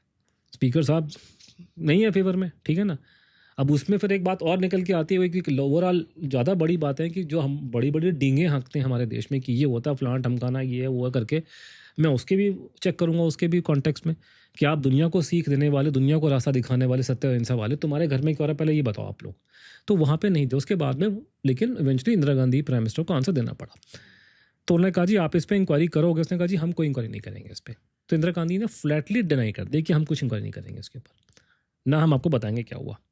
अच्छा, केस बंद। आज के दिन में होता तो प्रधानमंत्री मारे जाते। अब बोल के दिखाओ मोदी होके कि मैं इंक्वायरी नहीं करवाऊंगा, फिर देखो सोशल मीडिया में क्या धमाल मचेगा, क्या राहुल गांधी बोले, क्या वो बोलेगा। मैं इसलिए ये चीज़ें जब भी आप पढ़ेंगे पुराने ज़माने की, आप बस ये सोचिए कि उस ज़माने में अगर सोशल मीडिया होता और आज के जैसे खुलापन है, जैसे पॉडकास्टिंग हो रही है, अगर उस ज़माने में होता तो क्या होता। कि जो हरकतें पुराने ज़माने में हमारे पंडित जी और बापू करके गए हैं, अगर उस ज़माने में होता ट्विटर सोशल मीडिया, तो क्या तुम्हारी हालत होती उसके बाद में। अभी तो बच गए बेटा वहाँ पे कि कोई पूछने का तुम्हारे को नहीं था। अभी पकड़ के जब बिठाएंगे ना बैठ करके, अभी भैया एक बाइट देना बड़ा अच्छा लगता है मीडिया के सामने, बैठो सामने 2 घंटा और बैठ के बताओ क्या किया आपने। या जिस तरह से आज सोशल मीडिया में लड़ाई होती है प्रधानमंत्री की, उस जमाने में कुछ था ही नहीं। तो she got away with it. I think it was a wrong decision, उनको बोलना चाहिए था, लेकिन उन्होंने कहा कि तो हम उन्होंने बोला इंक्वायरी कोई नहीं कराएंगे, कोई हमें कोई नहीं लगता कुछ इंक्वायरी करने के लगे। प्रधानमंत्री का झूठा लेटर डाल दिया लोगों ने, उसको पता लगाने में कितना देर लगेगी। तो प्रधानमंत्री का झूठा लेटर, प्रधानमंत्री के नाम से किसी ने झूठा लेटर लिखा, और बात की जो प्रधानमंत्री थी उनके हिसाब से इतना सीरियस मुद्दा नहीं था इंक्वायरी नहीं कि करनी इस पर इंक्वायरी हो जाए। वाह, तो छोड़ दिया, कहानी दब गई।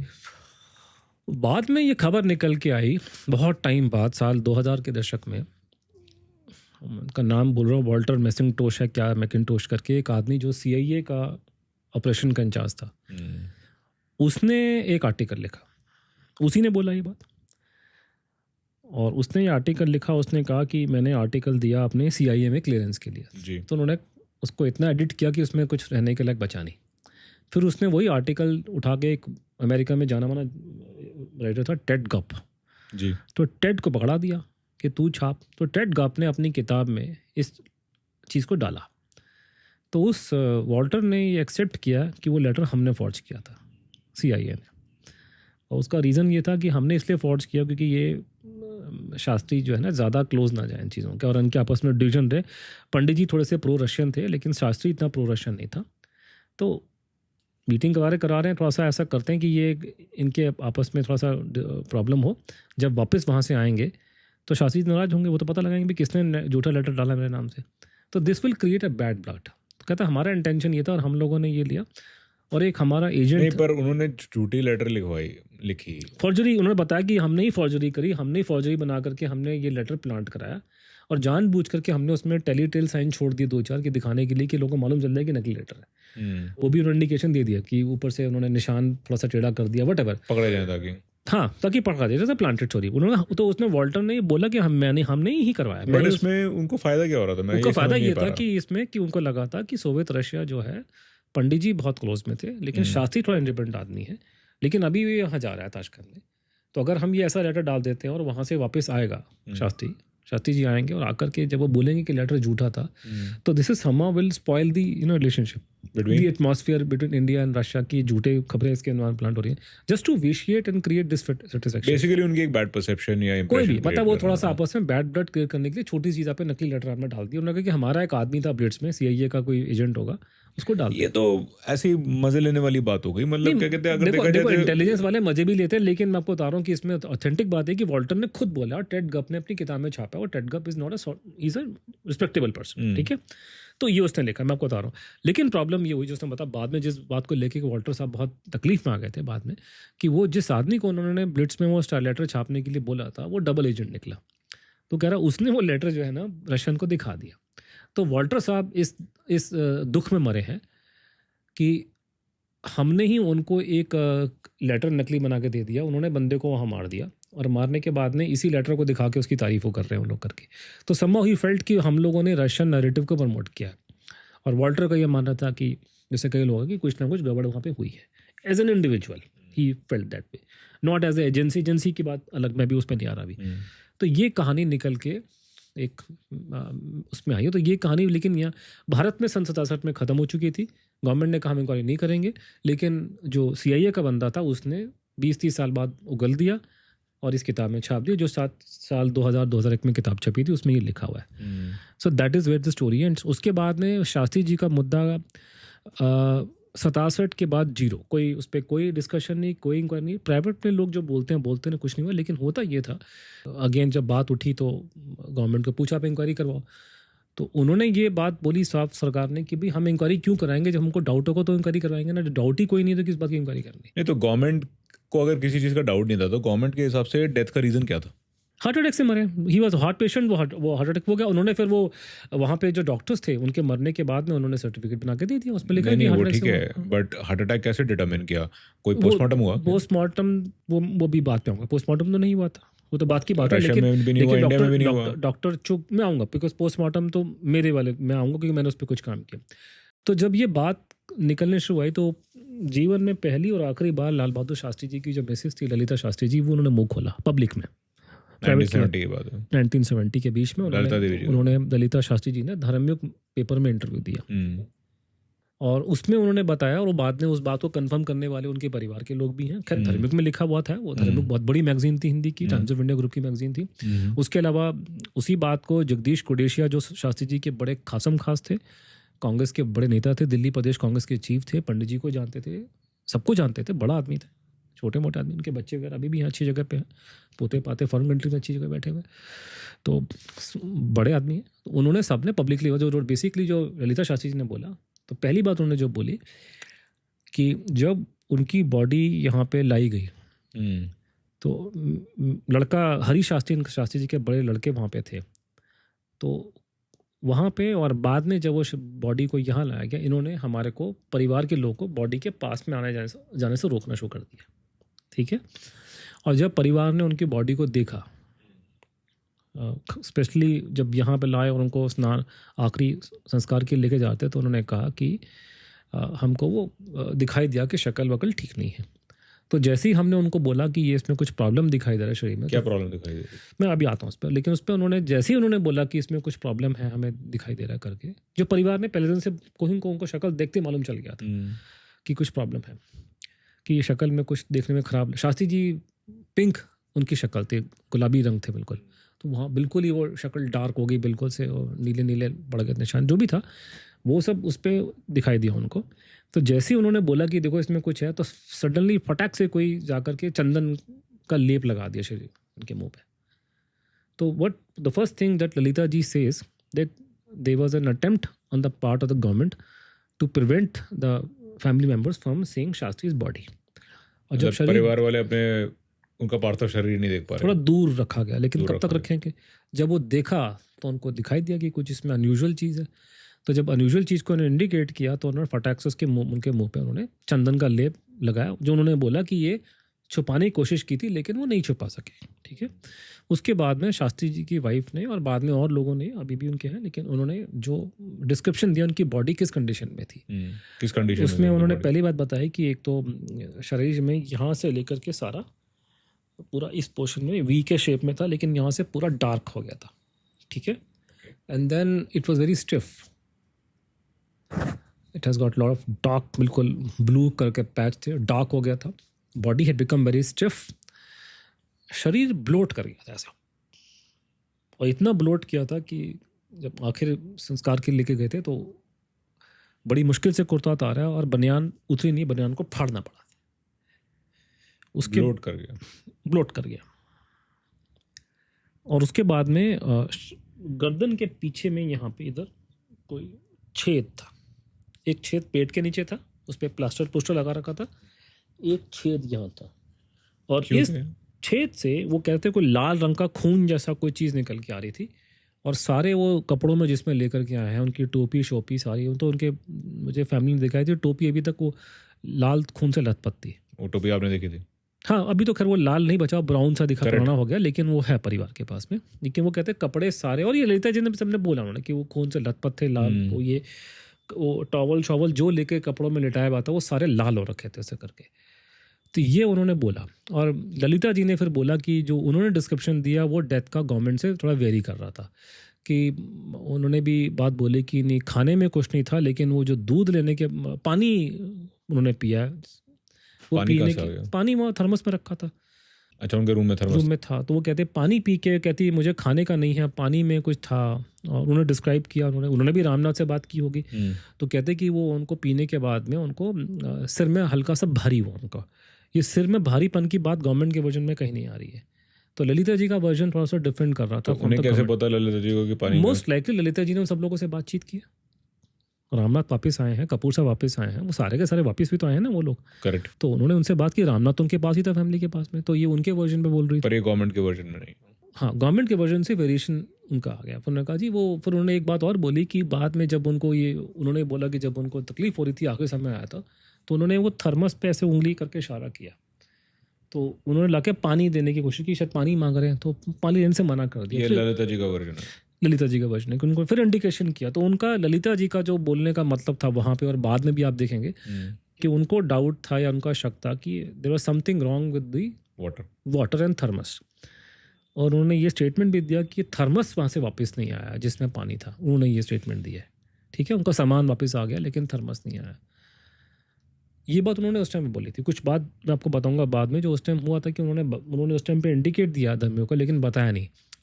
मतलब आज की डेट में भी अगर हम कोई मैटर इन्वेस्टिगेट करते हैं किसी भी डेथ में, तो बेसिकली वहाँ पे आसपास सराउंडिंग्स की जो चीज़ें होती हैं वो फॉरेंसिक एनालिसिस के लिए जाती है। अब गवर्नमेंट के लोगों ने पार्लियामेंट में ये सवाल पूछा तो उन्होंने कहा कि सारा सामान अकाउंट वापस आया है। ठीक है, परिवार ने बोला कि उनकी डायरी नहीं आई, उनका थर्मस नहीं आया। ठीक है, तो डायरी को तो उन्होंने, गवर्नमेंट ने कहा कि हमारे को डायरी का पता कुछ नहीं है। ठीक है, लेकिन मुझे इंडिपेंडेंट वेरिफिकेशन मिल रहा है कि शास्त्री जी को कुछ लिखने की, चिट डालने की आदत थी। इनफैक्ट वो लोग जो शास्त्री जी की डेथ को कंफर्म बताते हैं कि इसमें कोई डाउट नहीं है, लेकिन मुझे इंडिपेंडेंट वेरिफिकेशन मिल रहा है कि शास्त्री जी को कुछ लिखने की, चिट डालने की आदत थी। इनफैक्ट वो लोग जो शास्त्री जी की डेथ को कंफर्म बताते हैं कि इसमें कोई डाउट नहीं है, उन्होंने भी ये मेंशन किया है कि वो चिट लिखा करते थे। तो उसमें तो एक इंडिपेंडेंट वेरिफिकेशन आ रहा है, डायरी लिखते थे मतलब, डायरी थी या कोई चिट था करके, कि बिकॉज जो उस टाइम पे तो वो खुल के नहीं बोली ललिता जी, लेकिन बाद में जैसे जैसे मैं इसमें केस में मेरी उनकी फैमिली के लोगों से बातचीत हुई है, तो उन्होंने ये बोला कि जब सामान उनका वापस आया था, तो ये बात 70 की नहीं, ये बात की है, लेकिन उस टाइम हाँ पब्लिक उनको मालूम था, उन्होंने इंडिकेट। सामान तो उनको 70 में थोड़ी आया नहीं, होगा, मैं वो कह तो रहा हूँ, 66 मैं में आ गया आपको जो होगा। अभी कहानी सुना रहा हूँ, जो मैं वर्जन सुना रहा हूँ, अभी तक तो आपको मैंने एग्जैक्टली वही बोला जो 70 में घटित हुआ कि ललिता जी ने धर्म को इंटरव्यू दिया, उसमें बोला। तो उसमें उन्होंने बोला कि थर्मस में प्रॉब्लम है और थर्मस वापस नहीं आया और डायरी नहीं आई है। ये उन्होंने 70 देन में शी ऑल्सो सेड कि हो सकता है उन्होंने उसमें कुछ लिखा हो, तो उन्होंने उस टाइम पे एक्सप्लेन नहीं किया धर्म में, लेकिन बाद में जा कर के परिवार को प्राइवेटली जो बोलना, या परिवार के लोगों ने जो मुझे बताया वो कहानी ये है, उनका वर्जन ये है कि वहाँ से एक वो जो चश्मा जो आया था, चश्मा उस आपको आप पुराने चेक करना, घर में पुराने चश्मे होते हैं ना, रबड़ के उसमें वो होते थे केस वगैरह, ऐसे पकड़ के यूँ करते जी हैं जी जी जी जी पुराने ज़माने जी, के ना, जी, एक ही जी, वो फैशन तो जी। बाद में चेंज हुआ है। तो रबड़ का जो केस था, हाँ, रबड़ का जिस चीज़ का जी, जिसमें जी, चश्मा जी। डालते, जब उसको चश्मे के खोल को उन्होंने चश्मा निकाला, जी तो कोने में एक चिट मिली। अकॉर्डिंग टू द फैमिली उस चिट पे शास्त्री जी ने लिखा था कि मेरे साथ विश्वासघात हुआ है, और वो चिट उनके पास में थी। फैमिली के पास हाँ जी, ललिता जी के पास में थी। आपने देखी थी वो? नहीं, मैंने नहीं देखी, मुझे बताया गया कि थी, अच्छा, ये जिक्र हुआ उसके, और उन्होंने बोला कि किसी से व्यक्ति से, बहुत बड़े व्यक्ति से बातचीत उनकी हुई है ललिता जी से, वो मीटिंग करने के बाद ललिता जी ने उसको डिस्ट्रॉय कर दिया, उस चिट को। वो उसको लेके वो पानी से लेके अपने पति की आखिरी निशानी समझ करके उसको चिट को उन्होंने, कागज को उन्होंने पानी से अंदर ले लिया, उगल लिया। बोला मुझे अपने जो हुआ हुआ, मुझे अपने आगे वाले बच्चों की चिंता है। ठीक है, इस तरह की बातें परिवार से मैंने सुनी चिट को लेकर के। ठीक है, तो ये हुआ। पर तो, सर और दूसरा है कि माफ उन्होंने कीजिएगा, लेकिन मैं यहाँ पे एक बात कहना उन्होंने चाहूँगा। उन्होंने हाँ जी, ये बातें आपने सुनी है? नहीं, मैं आपको रिपीट करूँ दो चीज़ें। ललिता जी का जो स्टेटमेंट धर्मयुग पेपर में आया था, उसमें on भी record है। वो ऑन रिकॉर्ड है। ठीक जो है, पेपर में और दिए उसमें उन्होंने ये बोला है कि उनकी डायरी वापस नहीं आई है। पर चिट की बात की है, हो सकता है कि उन्होंने कोई इसमें मैसेज छोड़ा हो। ठीक है, वो ठीक है, नंबर पर चिट की बात तो की है नंबर 2, उन्होंने। एक ऐसा व्यक्ति जो वहाँ मौजूद था, जिसको बाद में पद्मश्री वगैरह मिला है, जो बहुत क्लियर है, उसका कोई डाउट किसी को नहीं है। इनफैक्ट अगर आप खींचेंगे तो गवर्नमेंट के साथ का याद नहीं है, उसने भी without knowing anything independently confirm करके लाल बहादुर शास्त्री को चिट लिखने की आदत थी। ये कौन है? बड़े आदमी हैं, तो उनका भी नाम निकल के आ रहा है, सेक्रेटरी गवर्नमेंट लेवल, वहाँ बैठे हुए थे, उनकी किताबें अवेलेबल है। तो मैं सिर्फ हवा भी नहीं मत, तो ये जो कहानी निकल के आ रही है कि वो चिट में ये लिखा था, ये शास्त्री के परिवार ने बाद में और अभी बोली है। तो मैं ये लेके चल रहा हूँ कि उनकी मिसेज और उनके बच्चे तो झूठ नहीं बोलेंगे। ठीक है, तो कुछ चिट रही होगी, वो बोल रहे हैं तो झूठ नहीं बोल रहे। ललिता जी का क्या मोटिव है झूठ बोलने का? फिर जब वो परिवार के लोगों ने और बातें बताई, और उन्होंने बोला कि हमें देखते ही शक हो गया था कि ये जहर का केस है। तो शास्त्री जी की माता जी भी थी उस टाइम पे जी। माता जी 9 महीने बाद गई हैं उनकी। तो माता जी ने, उन्होंने शब्द यूज़ किया कि मेरे बेटवा को जहर दे दिया। ये शास्त्री जी की माँ का कहना है। ये भी आपको परिवार के लोगों ने बताया कि माता ने बोला कि मेरे बेटवा को जहर दे दिया उन्होंने। और उन्होंने बोला कि हमने सारे वर्जन्स आपने अपनी किताब में मेंशन किया, सब कुछ मेंशन किया। उसके बाद में इन्होंने ये बात, परिवार के लोगों ने बोला कि हमने गवर्नमेंट को बोला कि पोस्टमार्टम कराओ। तो उन्होंने कहा जी अभी मत बोलो, ये इंटरनेशनल अफेयर खराब हो जाएंगे हमारे। मतलब हमारे प्रधानमंत्री चले गए दूसरे देश में ना, वहाँ पे पोस्टमार्टम हुआ ना हमारे उस कंट्री टाइम में दबा दिया। पोस्टमार्टम वो हुआ। भी बेचारे वो मेंटली बिल्कुल, अब किसी का सडनली पिता चला जाए, वो क्या आर्गूमेंट देगा, किसी को क्या लड़ाई करेगा? एक तो उस पोजिशन में थे नहीं, लेकिन शास्त्री के परिवार ने ये बोला है कि हरी शास्त्री जी ने, बाकी लोगों ने उस टाइम पे पोस्टमार्टम, हरी शास्त्री जी उनके पुत्र बड़े वाले, और लड़के तो अभी हैं, अनिल जी हैं। अनिल जी तो 14-15 साल के होंगे, सुनील जी भी उतने छोटे होंगे थोड़े से। बड़ा तो वो था, सबसे छोटे अशोक थे। तो नीचे वाले तो अशोक जी छोटे हो गए, लेकिन हरी सबसे बड़े लड़के थे उनके, शास्त्री जी के दो लड़कियां थी बड़ी बड़ी। तो वो हरी ने जब बात बोला, पोस्टमार्टम डिमांड किया था, परिवार ने कहा, वो कहा अभी मत बात करो, इंटरनेशनल रिश्ते खराब हो जाएंगे। तो इससे क्या टाल दिया उसका, वो क्या बहस करेगा, उसका बाप चला गया बेचारा, क्या लड़ाई थोड़ा करता है बैठ कर उनसे। बाद में जब ये मुद्दा उन्होंने, गवर्नमेंट ने, पार्लियामेंट ने साफ मना कर दिया कि हमारे पास में कोई रिकॉर्ड नहीं है कि शास्त्री की फैली में हमसे बात किया। We have no record. मतलब ना तो हम उनकी झूठी लेटर के बारे में चेक करेंगे So they had a closed idea. I mean, और ना ही हम क्या कहते हैं पोस्टमार्टम करेंगे.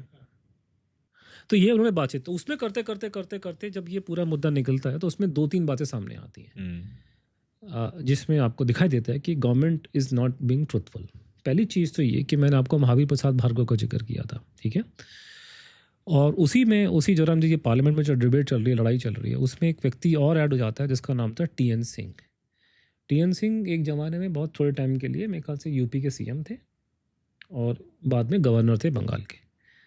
टी.एन. सिंह जी लाल बहादुर शास्त्री के बचपन के दोस्त थे, लंगोटिया यार बचपन के, ठीक है. तो वो कोई नॉर्मल आदमी नहीं था. सब लोगों ने बोला पार्लियामेंट में कि बाकी को मार दो गोली, आप मतलब उसको छोड़ो बाकियों को.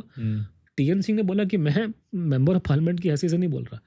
कह जब उनका शरीर आया था तो मेरे को देखने की हिम्मत नहीं हुई, लेकिन बाद में देखा तो ये नज़र आ रहा है हमारे को. और फिर बाद में हम जब हम जा रहे हैं गाँवों में जा रहे हैं तो लोग हमें कह रहे हैं कि तुमने सवाल क्यों नहीं उठाया.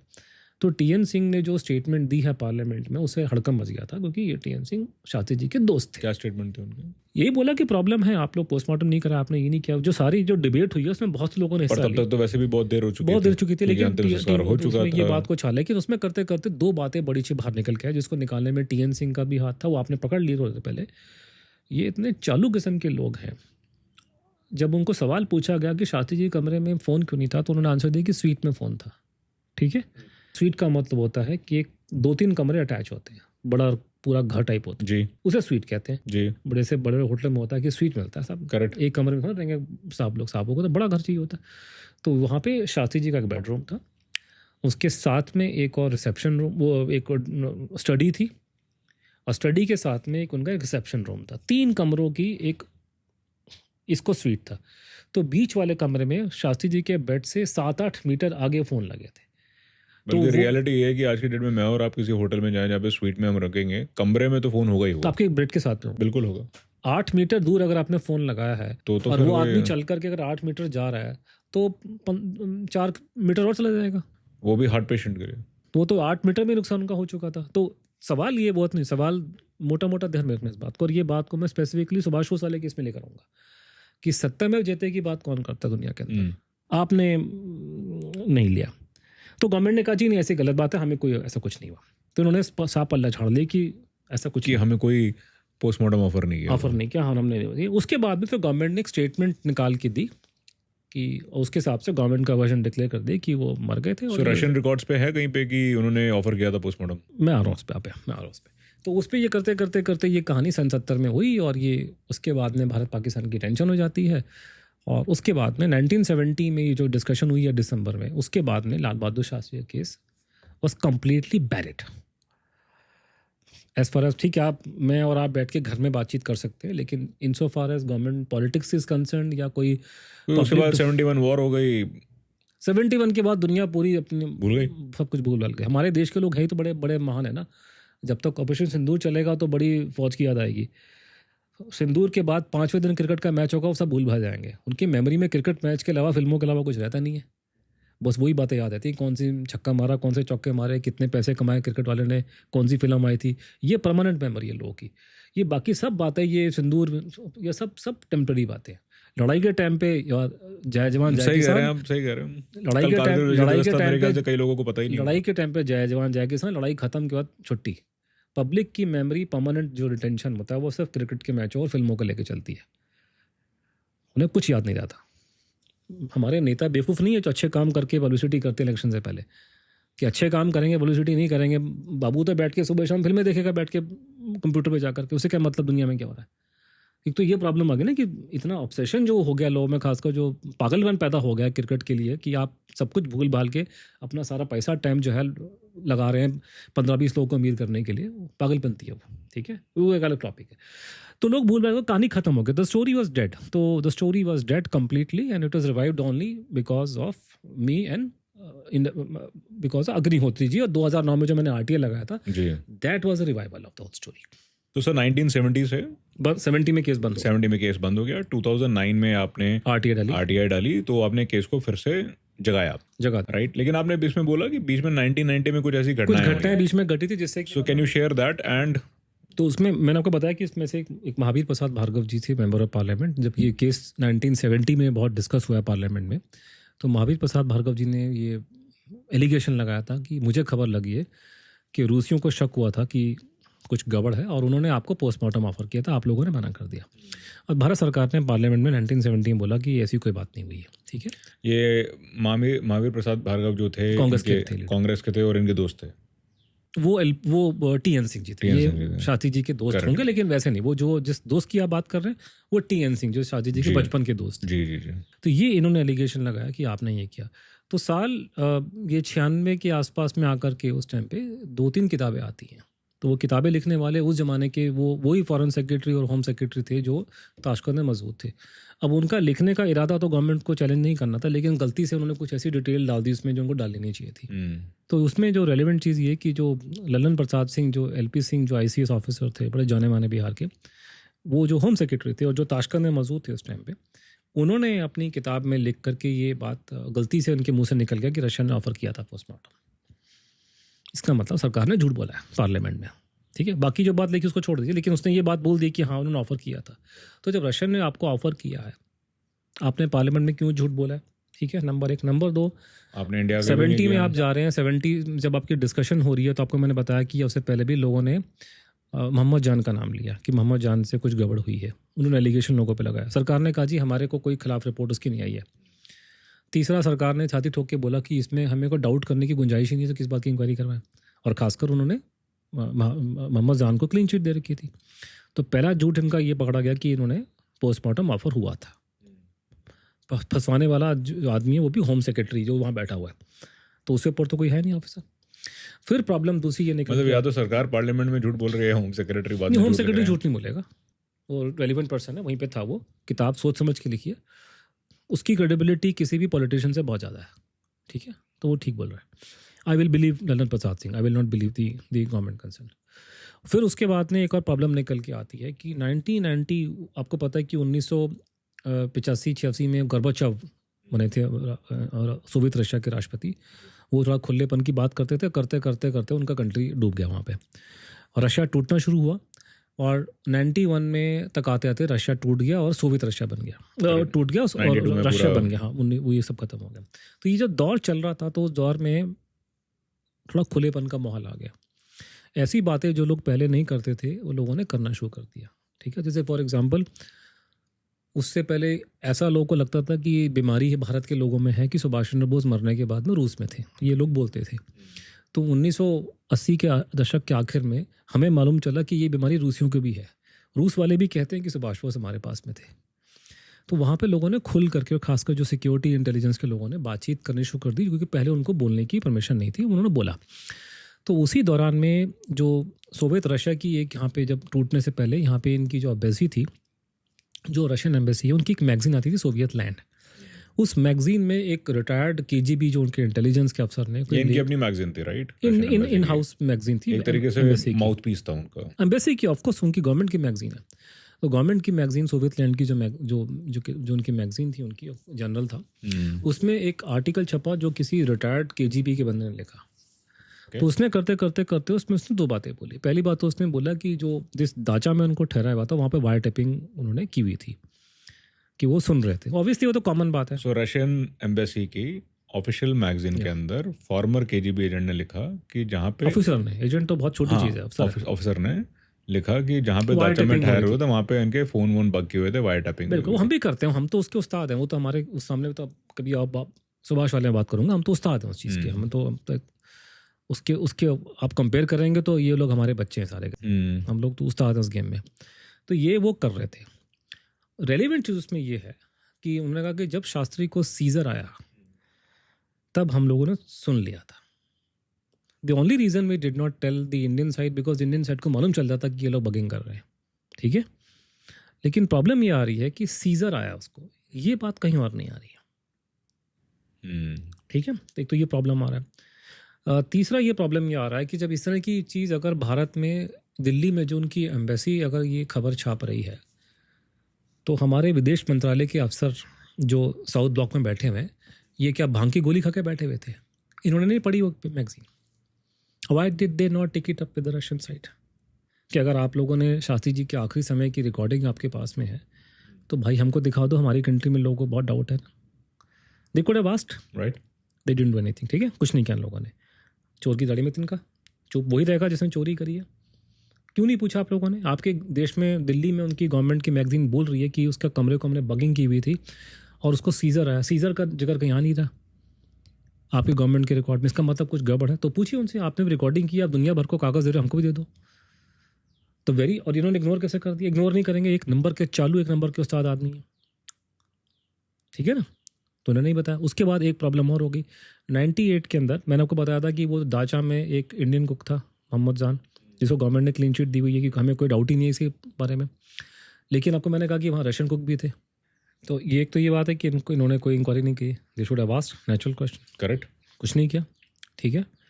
फिर एक और प्रॉब्लम हुई कि वो रशियन कुक की आपको बात बता रहा था मैं कि रशिया के कुक भी थे उस दाचा में। मोहम्मद जान था, वो भी थे, उन्होंने भी खाना बनाने में उन्होंने मदद करी है करके, जो भी थे।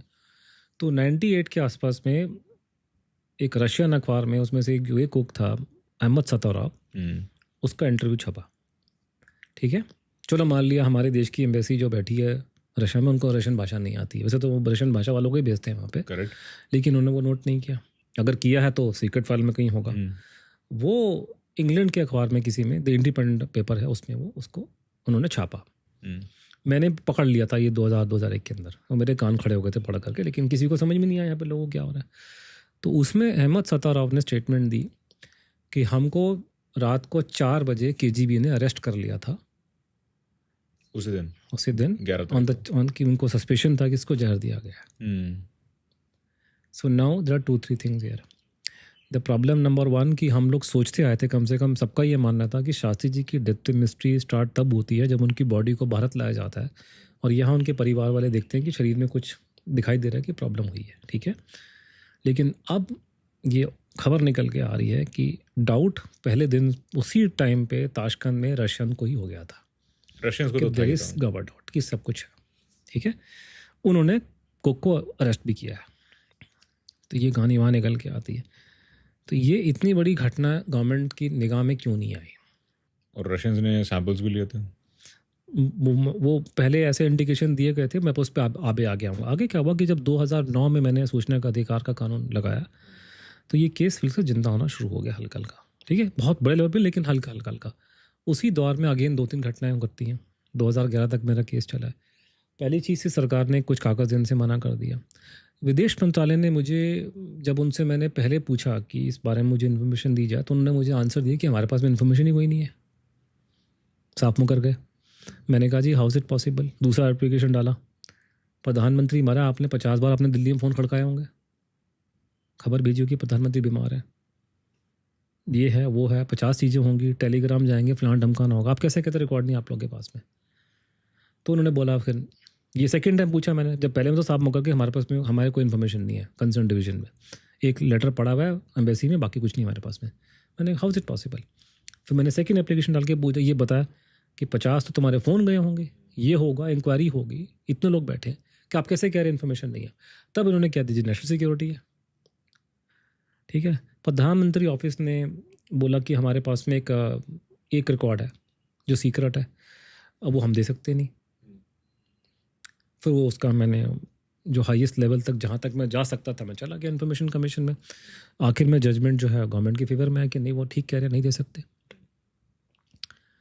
तो मुझे मालूम चल गया था उसमें क्या लिखा, लेकिन वो अलग कहानी है। बट उसमें हम लोग यहाँ करते करते जब ये पूरा बवाल मच रहा था, तो 2 चीज़ें हुई जो रेलेवेंट है। पहली चीज़ कि कुलदीप नैयर साहब जो वहाँ मौजूद थे और बहुत बड़े जर्नलिस्ट थे अपने ज़माने में और मेंबर ऑफ पार्लियामेंट थे, वो 1966 से लेकर के 2007, 8, 9 तक वो चुप ही रहते इस केस पे, और या उन्होंने कभी गवर्नमेंट के स्टैंड को क्वेश्चन नहीं किया था। लेकिन ये घटना निकलने के बाद में कुलदीप नैयर ने झंडा खड़ा कर दिया कि डाउट था, और उन्होंने एक बहुत सेंसिटिव बात, उन्होंने ये बात रिलीज़ करी पब्लिक में खुल्लम खुल्ला कि मैं जब यहाँ पर आ गया तो TN कौल साहब बन गए देश के फॉरेन सेक्रेटरी, और ये खबर जब मीडिया में उड़ रही थी हर जगह पे कि शास्त्री जी को जहर दिया गया है या जो भी कुछ है, तो इसने मुझे फ़ोन करके मुझे हड़काया था TN कौल ने कि इसको काउंटर कर।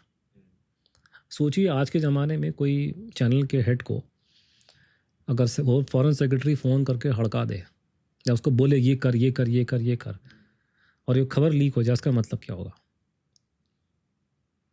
तो ये इस लेवल की हरकतें उन्होंने हाँ की। फिर उसके बाद क्या हुआ कि थोड़े टाइम बाद, उसी टाइम पे 2012 के आसपास में, रशिया के एक और पेपर में जो उनका ऑलमोस्ट ऑफिशियल, वहाँ पूरी डेमोक्रेसी वैसे भी अभी भी नहीं है, गवर्नमेंट से जुड़ा हुआ है, उसमें अहमद सत्ताराव का डिटेल में नोट आया। अब मुझे पता नहीं कि इंटरव्यू हुआ है या उसकी कोई डायरी छापी है, लेकिन उसके बारे में डिटेल्स आई हैं। तो यहाँ पे वो डिटेल में बता रहे हैं कि रात को 4 बजे KGB के जो 4th डायरेक्टरेट जो भी था VIP सिक्योरिटी का, उसके लोगों ने मुझे अरेस्ट कर लिया, मेरे को और मेरे पार्टनर को। उठा करके हमको ले गए किसी दूर, वो किसी घर में बेसमेंट में ले गए, और हमारी तगड़ी इंटरोगेशन यहाँ पे हुई है। और उसका असर ये हुआ इंटरोगेशन कि डर के मारे मेरे दोस्त के बाल सफ़ेद हो गए मेरे सामने, आंखों के सामने। जब आदमी को झटका लगता था बाल सफ़ेद हो जाते डर के मारे, जैसे शाहजहाँ के बाल कहते हैं ना कि मुमताज़ महल के मरने के बाद रातों रात बाल सफ़ेद हो गए थे शौक में या किसी चीज़ में। तो उसने कहा मेरे दोस्त के शौक में बाल सफ़ेद हो गए, और मेरे को तुतलाने की बीमारी हो गई, आज तक मेरे से बोला नहीं जाता ढंग से। ऐसा उन्होंने हमको डेरोगेट किया। ये बात तो वो वही है जो पहले भी आई थी। Then he brought another information कि थोड़े समय बाद they brought the Indian cook also there for interrogation, Mohammad Jan, and we thought that he must have been the same person, जैसे उसने लैंग्वेज दी। ठीक है, आप इस सारी कहानी को छोड़ दो, मैं आपसे 2 फंडामेंटल से बात पूछता हूँ। भारत सरकार, मैं पूरी गवर्नमेंट ऑफ इंडिया ने जो जो स्टेटमेंट दी हैं पार्लियामेंट में, मैंने सारी पढ़ ली। मैं उसमें ये बस ढूंढ रहा हूँ कि कहीं पे भारत सरकार ने ये बात बोली है कि KGB ने इस बात पर इंक्वायरी की थी या KGB ने इस बंदे को अरेस्ट किया था। उन्होंने कहीं नहीं बोला। एंड दे सेड कि this is a complete clean chit to that person. Now this gentleman who was the cook there and he is saying कि मेरी इंटरोगेशन हुई है और उनको शक था कि जहर दिया गया, और बाद में वो भारतीय कुक को पकड़ के लेकर आए। ठीक है, the Indian cook is an employ of government of India in a foreign country. आपको लगता है कि बिना अम्बेसडर साहब की परमिशन से वो उसको वहाँ लेके जाएंगे, या उसके नॉलेज में नहीं होगा TN कॉल के? तो TN call at least must have known about it, he must have inform government of India कि हमारे बंदे को पकड़ के लेके। अगर भारत सरकार ने कहीं भी ये बोल दिया होता कि रशिया ने इंक्वायरी करी है, उन्होंने पूछताछ कर ली है और उसमें कुछ नहीं निकला, I would have had no problem with it. Clean case, ठीक है, रशिया ने इंक्वायरी की थी, कुछ निकला नहीं। लेकिन द प्रॉब्लम ये है कि वो कहीं बोल ही नहीं रहे कि ऐसा कुछ हुआ है, आप छुपा रहे हो चीज़ों को। अगर उस आदमी को रशिया ने पकड़ा, ठीक है, बाद में छोड़ दिया, क्लीन चिट दे दी, लेकिन the very fact you have concealed this information, it has a problem in it, ये निकल के आ रही। अब इस कहानी को आप हटा दीजिए। तो ये कहानी हुई थी, फिर मैं एक्टिव हुआ। उसके बाद में जब मैंने अपना काम शुरू किया तो मेरे सामने अब बेसिकली 3 मुद्दे निकल के आ रहे हैं। पहला मुद्दा ये है कि लोग कहते हैं कि उनकी डेथ नेचुरल हुई, जो गवर्नमेंट ऑफ इंडिया का वर्जन है, सरकारी वर्जन है। उनके परिवार का और नियर एंड डियर्स का वर्जन है कि उनको मारा गया, ठीक है, जहर दे के मारा गया। तो पहले मुझे डिटर्मिनेशन करना पड़ेगा कि ये बात कौन सच बोल रहा है। तो एक तो मेरे को सामने दिखाई दे रहा है गवर्नमेंट के, जो आपको मैंने सुनाई है, इनके रवैया ठीक नहीं है, झूठ सच बोल रहे हैं लोग, ठीक है, चीज़ें अडप नहीं हो रही। फिर मैंने क्या, तो दूसरा है कि पोस्टमार्टम नहीं हुआ, ये मुझे RTI के थ्रू उन्होंने कंफर्म कर दिया, ठीक है, पोस्टमार्टम नहीं हुआ था। Now the other thing is कि फिर मैंने उसमें और पता लगाने की कोशिश की, तो और रिकॉर्ड हाथ में लगे हैं जिससे फॉरेन कंट्री के, जैसे CIA के रिकॉर्ड मालूम चले, उसमें उन्होंने साफ मेंशन किया कि रशिया में उस टाइम पे आदमी की जान की कोई कीमत नहीं थी, लेकिन किसी आदमी की अगर मर्डर हो जाता है या हत्या का शक होता है तो उसका पोस्टमार्टम 100% होना चाहिए उन कानून के हिसाब से। और अगर पोस्टमार्टम वो नहीं कर सकते तो बॉडी के ऑर्गन्स वगैरह वो निकाल लेते हैं। तो रशिया में वो सेट रूल था उस बात को लेकर। और सोचने वाली बात भी कि मेरे घर में आगे कोई बंदा मर जाएगा तो मैं अपना रिकॉर्ड क्लीन रखूंगा, क्योंकि रशिया के गले पड़ता है ना पूरी कहानी कि तुम्हारे घर में बंदा कैसे मर गया। तो ये बातें थी। तो मैंने क्या किया कि मैंने जो भारत सरकार की जो स्टेटमेंट है वो ली, सारी की सारी, ऐसे मरे, ये हिस्ट्री है, डॉक्टर चुक ने ये इंजेक्शन लगाया, इंजेक्शन का नाम जो सरकार ने दिया वो दिया उसमें, फिर ये रशियन डॉक्टर है, उनके नाम, उनका डिजिग्नेशन, फिर उन्होंने बॉडी को प्रिजर्व करने के लिए कौन सा उन्होंने बॉडी में लिक्विड डाला। रशियन एक्सपर्ट हैं एम्बामिंग के, बाय द वे। उन्होंने लेनिन की बॉडी ऐसी एम्बाम करी है 1921 की, लगता है बंदा कल परसों मारा है। तो यहाँ पे तो पूरी बॉडी फूल गई 4 घंटे में। ये कौन सी एम्बामिंग करी आप लोगों ने? तो वो भी टेम्परेचर कितना था उस दिन ताशकंद में, मेरे ख्याल से -8-9 डिग्री के महीने की बात कर रहे हैं हम। जनवरी में दिल्ली में 2 डिग्री होता है, वहाँ तो ताशकंद है -8-10 होता है मेरे ख्याल से, ठीक है। तो ये मैंने क्या किया, मैंने वो सारा डाटा इकट्ठा किया, मतलब जो गवर्नमेंट बोल रही है, जो शास्त्री का परिवार कह रहा है, और साथ में कुछ फोटोग्राफ शास्त्री की डेड बॉडी की जो ताशकंद में ली गई जहाँ बॉडी नॉर्मल है, और कुछ फोटोग्राफ जो भगवान भला करे अमेरिकियों का, उन्होंने कुछ रंगीन फोटोग्राफ उन्होंने भारत में ली हैं बॉडी की, ठीक है। तो वो सारा इकट्ठा करके मुझसे पहले भी लोगों ने कोशिश की थी, उन्होंने डॉक्टरों से बात की थी उन्होंने दिखाने के लिए, but I think in most cases they went to wrong doctors. वो हार्ट स्पेशलिस्ट के पास जा रहे हैं, वो सब हार्ट स्पेशलिस्ट के पास, कार्डियोलॉजिस्ट के पास में आप तब जाओगे जब आप दिल की बीमारी होगी, आपको दिल की बीमारी और आप जीवित हो। जाने के बाद में फिर हार्ट स्पेशलिस्ट का काम नहीं आता, फिर आता है काम वो जो पोस्टमार्टम करते तो हैं। आप किसके पास गए? तो उन्हें फोरेंसिक पैथोलॉजिस्ट जिनको कहता है, जो पोस्टमार्टम एक्सपर्ट्स होते हैं। तो मैं कोई 10 पोस्ट एक्सपर्ट्स, जो जहर के एक्सपर्ट, जिन्होंने पोस्टमार्टम किए हुए हैं, जिनको पता है कि शरीर में कैसे पता लगा जाता है, मैंने 10 लोगों से, डॉक्टर्स को वो नोट दिखाया।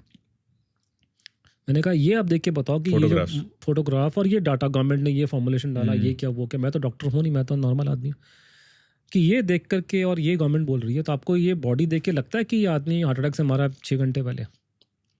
तो 10 के 10 लोगों ने मुझे बोला कि this is an out and out case of poisoning. But ये आपको बोला है, राइट? मेरे को 8-10 ने बोला, जिसमें से 3-4 ने मुझे लिखित में स्टेटमेंट दिया, जिनके नाम के साथ मैंने अपनी किताब में नाम डाला हुआ है। Doctor Ajay Kumar Gupta, HOD Calcutta medical college, HOD of the other college, and these are very renowned names. कोई भी मेरा दोस्त अगर कलकत्ता से डॉक्टरी पढ़ के आया तो उसका मालूम है कि डॉक्टर गुप्ता कौन थे, ठीक है? तो किसी छोटे मोटे को नहीं पूछा, सीनियर लेवल पूछा, और उन्होंने रीजनिंग देना है। फॉर एग्जांपल डॉक्टर साहब ने एक डॉक्टर ने मुझे जो लिख करके दिया कि बॉडी तब फूलती है जब बॉडी सड़ जाती है। सर्दी में ये टाइम फ्रेम 6 घंटे का नहीं होता। समथिंग रॉन्ग, सबने बोला समथिंग इज रॉन्ग विद ये जो कह रहे हैं कि हम लोगों ने एम्बामिंग करी है, एम्बामिंग नहीं है, कुछ और है। क्योंकि पहले 1960s में एलिगेशन लगे थे, ये एम्बामिंग नहीं किया उन्होंने, बॉडी क्लीन अप की है छुपाने के लिए सिम्टम्स को। और जैसे फॉर एग्जांपल एक जो उसमें एक जो बात क्या पॉसिबल चीज़ हो सकती है, क्या थी वो? उन्होंने बताया कि जैसे उन्होंने एक डॉक्टर ने बताया कि ये जो गर्दन में जो छेद है, वो कह रहे हैं कि जब नॉर्मली तो होता है कि जहर को पता लगाने का एक ही तरीका है पोस्टमार्टम, ठीक है, 100%। वो कह रहा है अभी देख के तो सबने बोला कि देख के लग रहा है कि ये जहर है, लेकिन 100% कंफर्मेशन के लिए आपको पोस्टमार्टम चाहिए। पोस्टमार्टम हुआ नहीं, अगर आप पोस्टमार्टम नहीं कर सकते हैं तो आप बॉडी के ऑर्गन निकालते हैं, अंदर से वो चीज़ निकालते हैं, जो रूल रशिया में था उस जमाने में, ठीक है, बट हमें पता नहीं वहाँ के बारे में क्या हुआ था, एलिगेशन लोगों के लगे। तो डॉक्टर ने उन्होंने मुझे कंफर्म किया कि ये जो पेट के नीचे का जो निशान है, ये तो एम्बामिंग का लिक्विड डाला उन्होंने यहाँ से, वो तो उसका निशान है। तो ये क्लैरिफाई हो जाता है। उन्होंने बोला ये लिखित में दिया उन्होंने आपको? हाँ, मुझे लिखित में दिया 3-4 डॉक्टर्स। बट ऑर्गन तो कोई भी नहीं निकाला दैट वी नो ऑफ। मेरे को रशिया के बारे में कुछ नहीं पता, मैं तो यहाँ की बात कर रहा हूँ। No, that is fine. So मतलब उन्होंने ऑर्गन तो नहीं निकाला ना शास्त्री जी का कहीं पे? मैं ये कह रहा हूँ कि ये तो बात वो तो रशिया वाले बता सकते हैं ना। I am coming to that. The problem is what is happening कि ये इन्होंने किया। तो डॉक्टर्स जो पोस्टमार्टम एक्सपर्ट ने बताया कि जहर का पता लगाने का एक ही तरीका है कि आप पोस्टमार्टम करेंगे, ठीक है। तो वो हुआ नहीं। तो सेकंड तरीका जो रशियन रिकॉर्ड, रशिया के बारे में लिख कर के आ रहा है सीआई के रिकॉर्ड में कि अगर वो पोस्टमार्टम करना जरूरी है, उनके मैंडेटरी है वहाँ पे, और अगर नहीं होता है तो बॉडी से ऑर्गन निकाले जाते हैं। तो ऑर्गन निकालना तो बॉडी में कहीं छेद कर सकते हैं। ये जो मेरे वाले एक्सपर्ट हैं उन्होंने on the basis of the information available उन्होंने बोला कि ये पेट का जो नीचे का जो छेद जो बता रहे हैं फैमिली वाले, वो तो वहाँ से तो उन्होंने वो डाला है, एम्बामिंग का लिक्विड डाला करके। गर्दन के बारे में उन्होंने बताया कि गर्दन में जो छेद है, ये जो हमें समझ में आ रहा है उसका मतलब ये कहती है अगर वो आप एक आपका स्पाइनल फ्लूइड होता है, स्पाइनल कॉर्ड के अंदर एक फ्लूइड होता है जी। तो कई बार जहर को पता लगाने के लिए वो फ्लूइड निकाला जाता है, ओके, ठीक है, बॉडी में से। क्योंकि इधर मैनी तरीका, जैसे कहते हैं ना कि आँख के अंदर ये जो पलक के जो अंदर आपका लिक्विड है पानी, इससे ही मालूम चल जाता है। बिकॉज 50 तरीके करने पता लगा। तो एक स्पाइनल फ्लूइड, स्पाइनल कुछ बना होता है, बस स्पाइनल कॉर्ड के अंदर एक फ्लूइड होता है, उसको निकालते हैं। तो नॉर्मली उन्होंने कहा कि वो नॉर्मली वो निकालते हैं पीठ के नीचे से, कोने डाउन से, लेकिन there are cases where they also dig a hole here, बिल्कुल बैक ऑफ द नेक। तो वो जो कह रहे हैं कि जो फैमिली बोल रही है, तो इसको देख करके and keeping in mind some of the allegations levelled in 1960s by members of parliament and senior journalists, it seems कि रशियन गवर्नमेंट ने को उन्होंने पोस्टमार्टम ऑफर किया था, आपने मना कर दिया, तो उन्होंने अपना रिकॉर्ड मेंटेन करने के लिए कुछ ना कुछ बॉडी से उन्होंने लिक्विड निकाला है। उन्होंने अपना काम पूरा कर लिया, उन्होंने काम पूरा किया अपना, ठीक है। तो ये कहानी यहाँ पे ऐसे निकल करके आई, ये हुआ। तो इसका मतलब ये कि अगर आप मुझसे सवाल पूछो कि भाई अगर गवर्नमेंट कहती है हार्ट अटैक से मरे, फैमिली कहती है जहर से मरे, on the basis of the information available to me as of today, family seems to be correct. So it is a circumstantial thing. मतलब जो आपको लग रहा है? सारे जो केसेस होते हैं मेरे ख्याल से मर्डर के और इन चीज़ों के, वो सर्कमस्टेंशियली होते हैं ना। 99% में कहाँ आपको एविडेंस मिलता है डायरेक्टली। ठीक है, मैं आपके होमवर्क पे डाउट नहीं कर रहा हूँ या होमवर्क को क्वेश्चन नहीं कर रहा हूँ, but I am just trying to understand. हाँ, बिकॉज आपको 100% एविडेंस के लिए आपको पोस्टमार्टम की रिपोर्ट Correct, चाहिए, वो तो है नहीं, वो है छुपा नहीं। के बैठे करके। तो सर्कमस्टेंशियल एविडेंस है, अब वो कितना सॉलिड है मुझे पता नहीं, लेकिन मेरे को ये लगता है कि सरकार के लगातार झूठ बोलना, प्रोबिटी नहीं दिखाना, एक्शन नहीं लेना उसके ऊपर, चीज़ों को छुपाना। And on the other hand अगर पोस्टमार्टम एक्सपर्ट मुझे बोल रहे हैं कि ये तो बॉडी नज़र नहीं आ रही और नॉर्मल, उन्होंने आपको लिख के भी दिया? लिख के दिया 8-10 मतलब 10 लोग की बात की, कई ने फ़ोन पे तो बहुत धमाल बातें बताई हैं। अब सारे का आदमी कौन अपना इसमें अपनी मुंडी बाहर निकालेगा? लोगों ने मरना थोड़ी ना बोल के पब्लिकली इसमें। मैं नौकरी कर रहा हूँ, गवर्नमेंट की किसी बहुत बड़ी डिपार्टमेंट का हेड हूँ, मैं ये बात बोल दूँ पब्लिकली कि इसमें दिखा, वो बेचारे की नौकरी करने देगी गवर्नमेंट उसको वहाँ पे? तो कौन आदमी बोलेगा इसमें? तो वही बोलेगा जो रिटायर है, वो कहेगा जी हाँ नाम डाल दे मेरा, सर्विंग बेचारा। तो हाँ बता देंगे आपको, लेकिन लोग डरते हैं, और लोगों का डरना वाजिब भी है क्योंकि सिस्टम पीछे पड़ जाएगा आपके। तो वो प्रॉब्लम आ रही। तो उसमें तो अगर ये बात मान ली जाए कि फैमिली की बात सच है कि उनको जहर दे के मारा गया, तो वहाँ पे 3 थ्योरियाँ निकल के आती हैं कि कौन मारना हो, किसने कौन मार सकता है। तो पहली थ्योरी जो आती है वो कहते हैं कि साहब इसको KGB ने मार दिया उनको, रशियन इंटेलिजेंस ने। दूसरी थ्योरी आती है कि साहब CIA ने मार दिया उनको, अमेरिकन इंटेलिजेंस ने मार दिया। और तीसरी थ्योरी आती है कि इंटरनल हैंड, इंटरनल कॉन्स्पिरेसी कोई हुई है जिसके विक्टिम शास्त्री जी बने। जो रशियन थ्योरी के सबसे बड़े प्रोपोनेंट जो थे वो थे दया भाई पटेल, सरदार पटेल के सुपुत्र। तो उन्होंने उस पर ये इंडिकेशन किया है कि रशिया में KGB के लोगों ने इनको मार दिया। वो क्यों करेंगे? वो उन्होंने बोला, उन्होंने उसमें एग्जांपल दिए उन्होंने अलग अलग कंट्री में कि उन्होंने और जो भी लोगों को मारा था उन्होंने। ठीक है, अपने कंट्री में आगे क्यों करेंगे? KGB जो है ना, जो मतलब वो इंडिपेंडेंट है रशियन गवर्नमेंट से। उन्होंने एग्जांपल दिया कि क्रुश्चेव को नहीं मालूम था लेकिन उन्होंने कुछ काम कर दिया। तो उन्होंने मोटा लबो लबाब लगाया कि उन्होंने KGB का, स्टिल अपने कंट्री में थोड़ी कोई ब्लेम लेना ये चाहिए। एग्जैक्टली सेम ना ललिता शास्त्री ने दी थी कि अपने कंट्री बुला के कौन मारेगा। ठीक है, तो ये मतलब उनका व्यू ये था दाइया भाई पटेल का कि KGB ने उनका कि इन्होंने रशियन ने मारा है उनका। उसमें उसने रीजनिंग दी थी, रीज़न उसमें ये दिया था कि उन्होंने वहाँ सबको मालूम है कि लाल बहादुर शास्त्री जो थे वो ताशकंद में अकॉर्ड जो हुआ है वो करना नहीं चाहते थे, और इसकी सपोर्ट में है एविडेंस। मतलब इवन CIA एडमिट कर रहा है, क्योंकि बहुत से रिकॉर्ड अमेरिका में डिक्लासिफाई हुए हैं। तो मैं वो पढ़ के बता रहा हूँ आपको उसमें कि उन्होंने भी एडमिट किया कि प्रेशर था उनके ऊपर। तो इसमें देखो डिस्प्यूट नहीं करा कि प्रेशर था उनके ऊपर। वो ये कह रहे हैं कि वहाँ जो दाया भाई पटेल का लॉजिक है कि वहाँ रशिया के प्रेशर में आकर के आप आज के दिन में आप एडमिट कर रहे हो, लेकिन भारत में आके आप स्टैंड चेंज कर लोगे। और लेकिन अगर सडनली आप चले जाते हो तो एक सिंपैथी वेव होगा। हम तो ऐसे बड़े सिंपैथेटिक लोग होते हैं हिंदुस्तान के अंदर। बाद में जब इंदिरा जी की डेथ हुई तो लोगों ने राजीव गांधी को वोट दे दिया, वो 400 सीटें लेकर आ गया था। तो यहाँ लोग ऐसे ही इमोशनल हो जाते हैं। तो शायद वो कहते हैं कि उस चक्कर में उनको दबाने के लिए उन्होंने ये कहानी करी। तो ये दिस इज दया भाई पटेल स्टेटमेंट। उनका दबाने के लिए, केस को दबाने के लिए कि लोग भूल जाएं कि ताशकंद का समझौता भारत के इंटरेस्ट में नहीं था। ऐसा कुछ ये दाया भाई पटेल ने इंडिकेट किया अपने हिसाब से। क्योंकि हमने भी बचपन में यही पढ़ा था कि कई शास्त्री साहब ताशकंद का एग्रीमेंट हमें हाजीपुर नहीं देना चाहिए था करके वटेवर, और मतलब वो सदमा बर्दाश्त नहीं कर पाए वटेवर। तो हाँ वो ये बात है, सदमा बर्दाश्त नैरेटिव तो यही था नैरेटिव हमारे बचपन में। सदमा बर्दाश्त तो कहने जो आदमी मतलब बचपन में उसके पिताजी नहीं थे, वो गंगा जी तैयार करके पढ़ने जाते थे।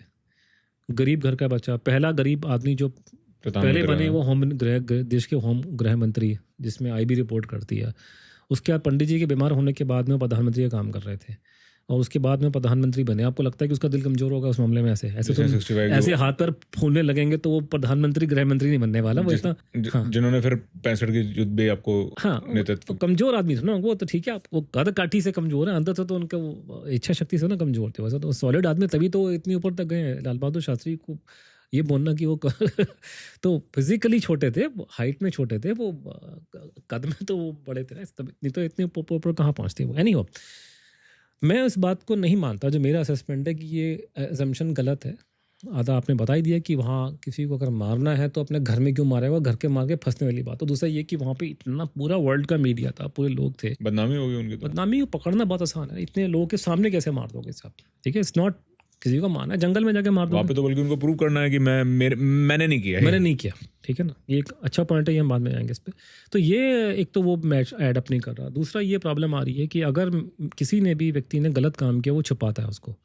रशियंस ने 2 ऐसे काम किए हुए दिखा रहा है कि उन्होंने मतलब ठीक है आप ये कह सकते हैं कि बाद में उन्होंने चीज़ों को छुपाया क्योंकि शायद उन्होंने पोस्टमार्टम ऑफर किया, बाद में उन्होंने स्पाइन से वो और लिक्विड उन्होंने उस बंदे को अरेस्ट किया, उसको इंटेरोगेट किया। और देखो इंटेरोगेशन, डॉक्टर की भी बात कर रहे हैं, वो तो उन्होंने यहाँ से लिक्विड भी लिया। वो तो मेरा कंक्लूजन है। तो आप उसे कह सकते हैं कि तो वो इनडायरेक्ट चीज़ है, लेकिन डायरेक्टली 2 बातें निकल के आ रही हैं कि पोस्टमार्टम ऑफर किया क्योंकि होम सेक्रेटरी ने माना था। और सेकंड थिंग जो कुक कह रहा है कि इन्होंने इंडियन कुक को हमको अरेस्ट किया और हमको डाउट था। तो अगर उन्होंने गलत काम किया तो कभी ये 2 काम नहीं करते, वो चुपचाप वहीं केस को बंद कर देते। करेक्ट, ठीक है। तो इसका मतलब Russians are not involved. The second theory which is made very popular कि CIA ने मार दिया उनको इंटेलिजेंस में।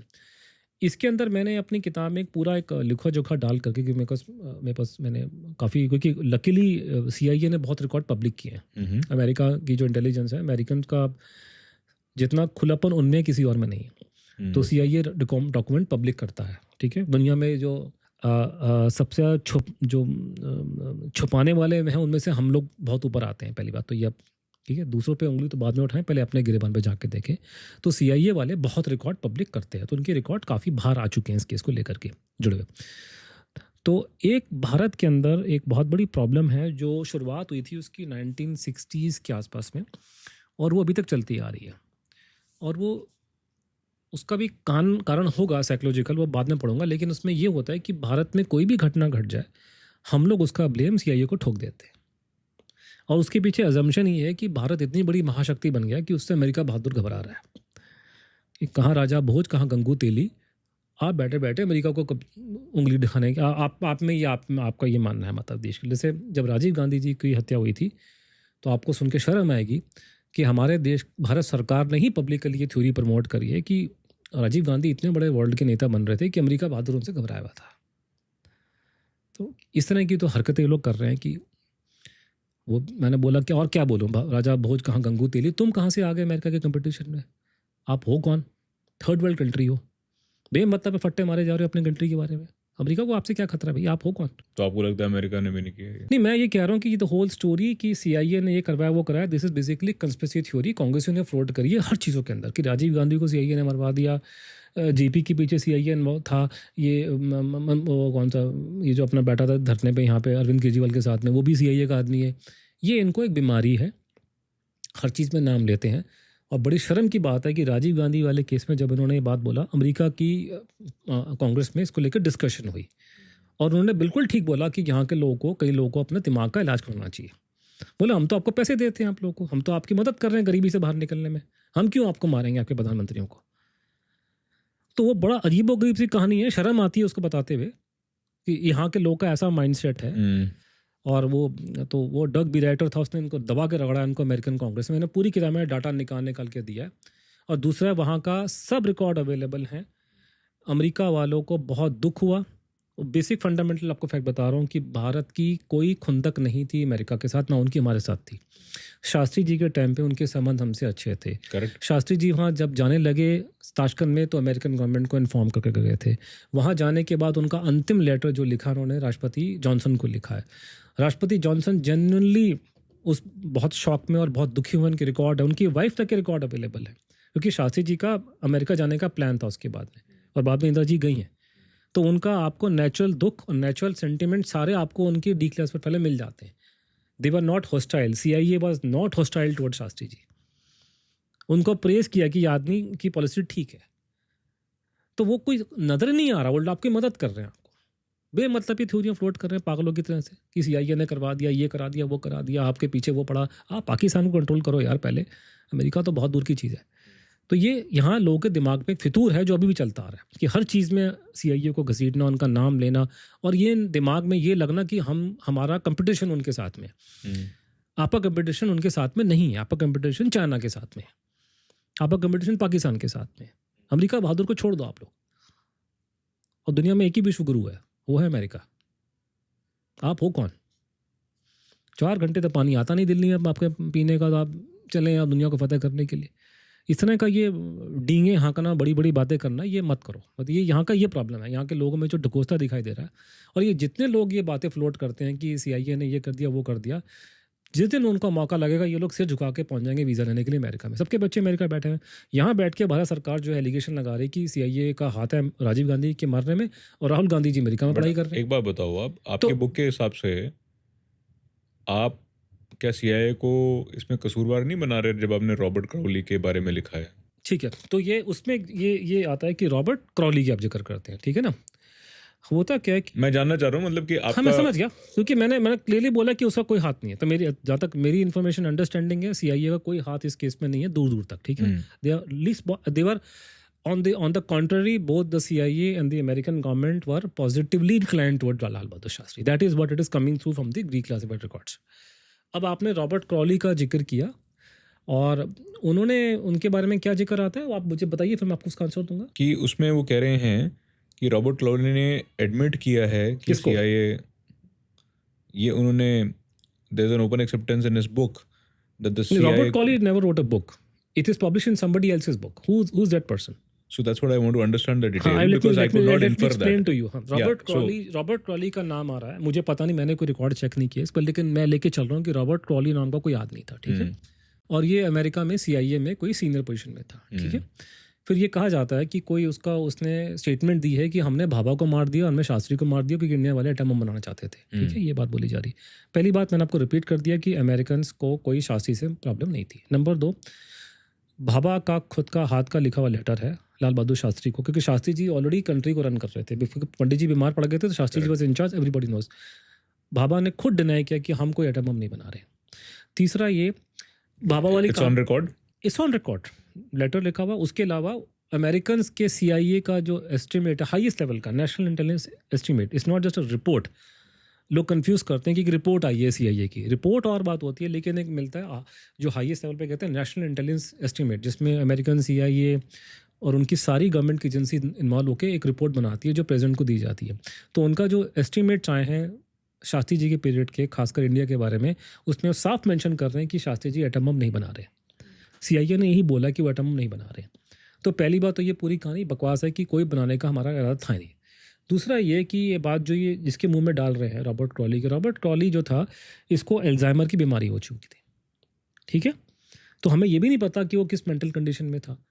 दूसरा है कि ये इसने खुद नहीं कहा, ये किसी बंदे ने बोला है उसके बिहाफ पे एक किताब में। वो किताब छपी है जिस साल में वो मरा था। जिस बंदे ने वो किताब छापी है उसका खुद का दिमाग का इलाज पहले करवाना चाहिए, क्योंकि वो उलूल जुलूल कहानियाँ फ्लोट करने के लिए बदनाम है। तो ऐसा नहीं कि रॉबर्ट क्राउली ने कोई खुद इंटरव्यू दिया, वी हैव नो रिकॉर्ड। उसने किसी आदमी को इंटरव्यू दिया, उस आदमी का दावा है ये। रॉबर्ट क्राउली को उस टाइम तो अल्जाइमर की बीमारी थी, तो उसकी बात की कोई पुष्टिकरण नहीं। और ये जो आदमी जो उसके किताब पे लिख रहा है, वो आदमी जो है उसकी खुद की खोपड़ी घूमी हुई है। पहली बात तो वो उल्टी सीधी बातें पहले भी करता है। So there is no direct evidence कि रॉबर्ट क्राउली ने ये बात बोली। चौथा, उसमें एक प्रॉब्लम आ रही है कि वो जो किताब में लिख रहा है कि रॉबर्ट क्राउली जो एक कितना सीनियर अफसर था इंटेलिजेंस का, CIA का, उसने ये जो उसमें घटिया किस्म की लैंग्वेज यूज़ किया, गालियों वाली, इस तरह की घटिया भाषा कोई भी प्रोफेशनल यूज़ नहीं करता इंटेलिजेंस में। इवन पाकिस्तान के लोग ऐसी गाली यूज़ नहीं करेंगे। जब आपसे बात करेंगे बहुत तमीज़ से बात करेंगे वो लोग आपसे। ये प्रोफेशनल्स होते हैं, इनको ट्रेनिंग, उनको पता है कि ऐसी इस तरह की घटिया लैंग्वेज किसी प्रोफेशनल की नहीं है। तो ये दिखाई दे रहा है कि ये जो जिस आदमी ने किताब लिखी है, ये उसकी फिक्शन उसने क्रिएट किया हुआ है। रॉबर्ट क्राउली को ऐसा जानता हुआ, लेकिन आधी कहानियाँ उसने झूठी सच उसने उछाल के डाल दी। तो रॉबर्ट क्राउली का कोई रिकॉर्ड अवेलेबल नहीं, ठीक है। तो ये कहानी it doesn't make sense. Bhabha का भी इटालियन गवर्नमेंट ने पूरी इन्वेस्टिगेशन कर ली है, उसकी रिपोर्ट्स अवेलेबल है। वो प्लेन अपने आप क्रैश हुआ है, जैसे अभी एयर इंडिया का जहाज क्रैश हुआ ना, वो इंक्वायरी चल रही है उसकी। मैं किसी यूट्यूब की वीडियो पे नहीं जाऊँगा, ठीक है। लोग बता रहे हैं, ठीक है, मैं पायलट हूँ, ये वो, पूरा बोर्ड बैठा हुआ। उस बोर्ड के अंदर भारतीय हैं, अमरीकी हैं, कैनेडियन हैं, अंग्रेज हैं।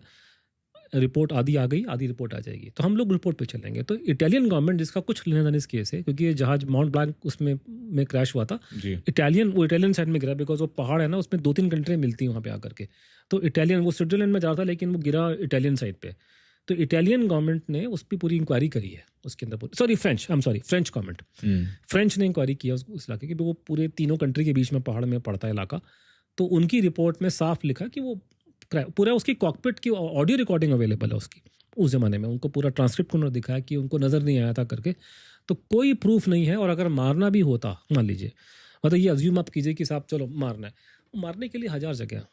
एक बोइंग 707 जहाज को स्विट्जरलैंड के ऊपर उड़ा दे, अब कौन पागल कंट्री काम करेगा, वो भी अमेरिका। स्विट्जरलैंड पे जहाज उड़ा देगा एक आदमी को मारने के लिए। मतलब एक बोइंग जहाज को यूरोप के बीचों बीच उड़ा दिया जाए, डू यू नो उसका थ्रेट, उसका अगर वो लीक हो गया तो क्या प्रॉब्लम खड़ी हो जाएगी उनके लिए। किसी एक बंदे को मारना है, 50 जगह मारना बहुत आसान है मारना, वो मारने को आगे कहीं भी मार देंगे उठा कर। और एक आदमी को मारने के लिए यूरोप के बीचों बीच पूरा जहाज को उड़ा दिया जाए, इट डजंट ऐड अप। हाँ, I am open to the idea कि it is the work of somebody else. चलो ठीक है, उस पे तो बाद It में can बात be करते हैं। Chinese, I don't know, but So Americans have bottom no line, motive. so bottom line you're saying is कि CIA is completely clean on this issue. There's nothing. that is what you feel. Absolutely. Because no. somehow it did not come out like that from your book. No, but, it is very clear. No, but then maybe with this clarification I stand educated. You क्योंकि read हो it, सकता it's है- very clearly हो सकता है मैं उसे ढंग से इन्फर नहीं कर पाया। I have given there's no evidence to show that the CIA had anything to do with Shastriji's, okay, मेरे को इसमें आपसे एक सवाल और था। हमने जब बात की, आपने इस बात को कहा कि एम्बिगुइटी और there's no discussion to the death. Indian government ने उस पर कोई भी डिस्कशन नहीं किया, कोई भी कमीशन नहीं हुआ, राइट। बट 1966 पे there was a parliamentary discussion which happened. एक राजनारायण कमेटी ने 1977 में इसमें investigate. No, there was no committee. I'll tell you what happened. So this will So that's what I wanted to understand कि no discussion से आपका तात्पर्य क्या है? आपका, क्योंकि आपने दो एंगल उड़ा दिए, क्योंकि हमने कहा ना 3 थ्योरियां हैं कि एक तो रशियन के हाँ, वो दो सेटल हो गए हमारे, राइट। एक CIA वो उड़ा दिया। तो इससे पहले आप तीसरे एंगल पे आते हैं। Third angle internal hand, okay, ठीक है, वहाँ ये रेलिवेंट हो जाएगा। थर्ड एंगल में, थर्ड एंगल का प्रॉब्लम ये आ रहा है कि पार्लियामेंट में उसको लेकर के बहुत सारे एलिगेशन लगे थे, ठीक है, उस जमाने में। और उसमें राज नारायण जी ने खुल्लम खुल्ला इंदिरा जी का नाम लिया था कि ये उनके शब्द है, मेरे शब्द नहीं है। कि जब ये प्रधानमंत्री बने शास्त्री जी, तो ये बोलती फिर रही थी कि हमारे घर का नौकर प्रधानमंत्री बन गया, मैं तो ऐसी रह गई। अब उसमें ये दिखाई दे रहा फॉर एग्जाम्पल कि आपस में रिश्ते अच्छे नहीं थे उनके, ठीक है। That is does not mean कि इट हैपेंड, बट वो रिश्ते ठीक नहीं थे, वो तो दिखाई दे रहा है। वो तो उसमें मैंने वो डिटेल दिया किताब में फ्रॉम रिलायबल सोर्सेज से कि वो प्रॉब्लम आ रही है। तो इसमें नाम था, तो उसमें कॉन्टेक्स्ट में ये जो आपने कहानी बताई कि क्या नाम था उनका, राजनारायण जी ने बोले, नहीं मैं उनकी बात कर रहा हूँ जो उनके अटेंडेंट थे शास्त्री जी के, रामनाथ जी, हाँ जी, जो होटल उनके साथ दाचा में थे। 2 घटनाएं घटी हैं 77 के आसपास में। तो कमीशन कुछ नहीं बैठा, वो गलती है, कोई कमीशन नहीं बैठा। उसके ऊपर हुआ ये था कि इमरजेंसी खत्म हो गई थी जी, और 77 में इलेक्शन हुआ, और मोरारजी भाई की गवर्नमेंट जो थी वो सबको मालूम था वो केस खोलने की इच्छुक थी। उसने केस खोले, उसने सुभाष बोस का केस खोला, उसने कई केस खोले। तो एक हवा चल रही थी इस टाइम की कि मोरारजी भाई की गवर्नमेंट आएगी और हम केस खोलेंगे। तो there was a mood in the country कि something is going to happen, but अभी इलेक्शन से पहले का टाइम था। तो उसमें बोला जाता है कि दोनों रामनाथ के साथ और डॉक्टर चुक के साथ दुर्घटनाएं घटी हैं। तो जो रामनाथ वाली कहानी है कि वो शास्त्री जी के घर में आते हैं, उनके घर वालों को बोलते हैं कि मैं अपने बोझ को हल्का कर दूंगा, लेकिन वो घर से जाते हैं तो उन पर गाड़ी चढ़ जाती है, और उसके बाद में वो कभी बोलते नहीं है। इसका मेरे पास में कोई एविडेंस नहीं है, ना मेरे पास इसमें कोई साइटेशन है। मैं आपको ये उनके परिवार के लोग कहते हैं, पर मेरे पास कोई इंडिपेंडेंट इसके लिए सपोर्ट में कोई मेरे पास में कोई व्याख्यान नहीं है। सबूत तो बहुत दूर की बात है, व्याख्यान भी नहीं है कुछ करके। लेकिन डॉक्टर चुक के बारे में थोड़ा सा इन्फॉर्मेशन है। डॉक्टर चुक की कैसे डेथ? डॉक्टर चुक की डेथ ऐसे हुई थी कि वो राजघाट के सामने वो गाड़ी कहीं पे जा रहे थे। वो थे, उनके मिसेस थी और उनके 2 बच्चे थे उसमें। तो जो ये खबर नहीं, मैंने अपना सोर्स दिया है कि किसने बोला, तो एविडेंस तो नहीं है, लेकिन सोर्स है, बता रहा है, सोर्स क्रेडिबल है। किसी मेंबर ऑफ पार्लियामेंट ने अगर छाती ठोक करके बोला पार्लियामेंट में, तो कुछ उसका रीजन रहा होगा। Can you mention there? I have forgotten name, but he was from Bengal, he was a communist party member. तो he was not a Congress, he was definitely not from the BJP and RSS, he was from a communist party member. Okay, तो कांग्रेसियों का तो कम्युनिस्टों का तो बहुत अच्छी दोस्ती थी उस जमाने में। तो उसने ये बात बोली कि ये जो एक्सीडेंट हुआ तो सबको पता है, तो हिस्टोरिकल फैक्ट है कि वो एक्सीडेंट हुआ था, एक्सीडेंट में डेथ हुई थी। लेकिन उसने मैनर ऑफ एक्सीडेंट डिस्क्राइब किया है कि वो गाड़ी में थे, पीछे से ट्रक ने टक्कर मारी। डॉक्टर साहब बाहर निकल के आए देखने के लिए कि गाड़ी में कितना डैमेज हुआ, and then the same truck hit again, he died, his wife died. उनकी तो ये एक्सीडेंट नहीं हुआ ना? तो ये एक्सीडेंट कहाँ दिखाई दे रहा है? हाँ, उनका लड़का भी चला गया, लड़की जो थी वो जिस हालत में थी वो मेरे को लगता नहीं कि वो बोलने के लायक नहीं रही।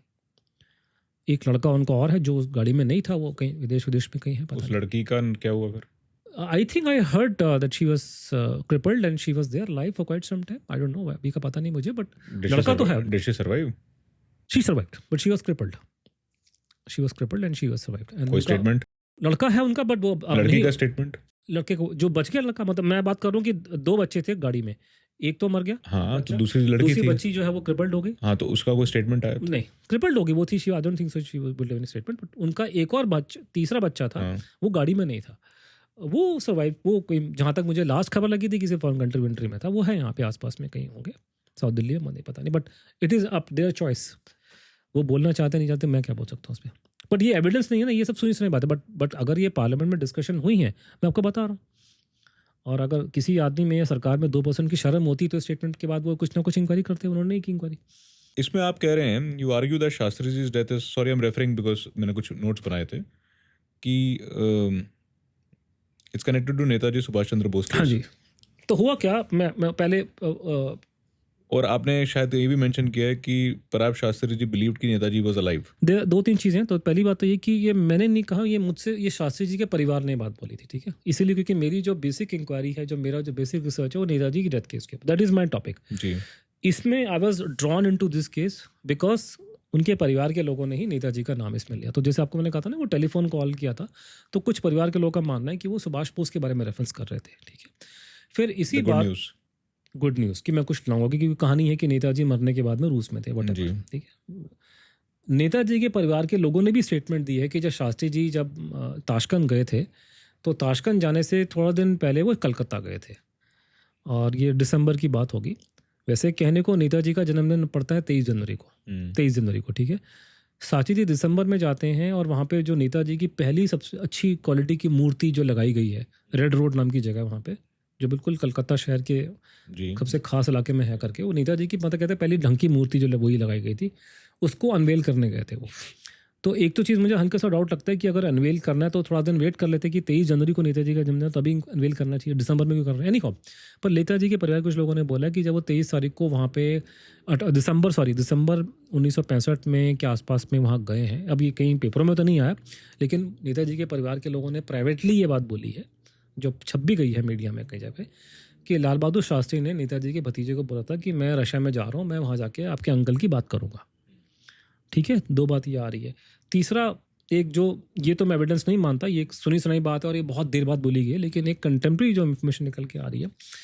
मैंने आपको जिक्र किया था जगदीश कोडिशिया का, जो कांग्रेस पार्टी के नेता थे, दिल्ली प्रदेश कांग्रेस चीफ रह चुके हैं, पंडित जी को जानते थे, शास्त्री जी के बहुत खास थे. ठीक है, तो जगदीश कोडिशिया ने बताया कि वो बॉडी में प्रॉब्लम थी और वो बेचारा पूरी जिंदगी पीछे लगा रहा इस केस के.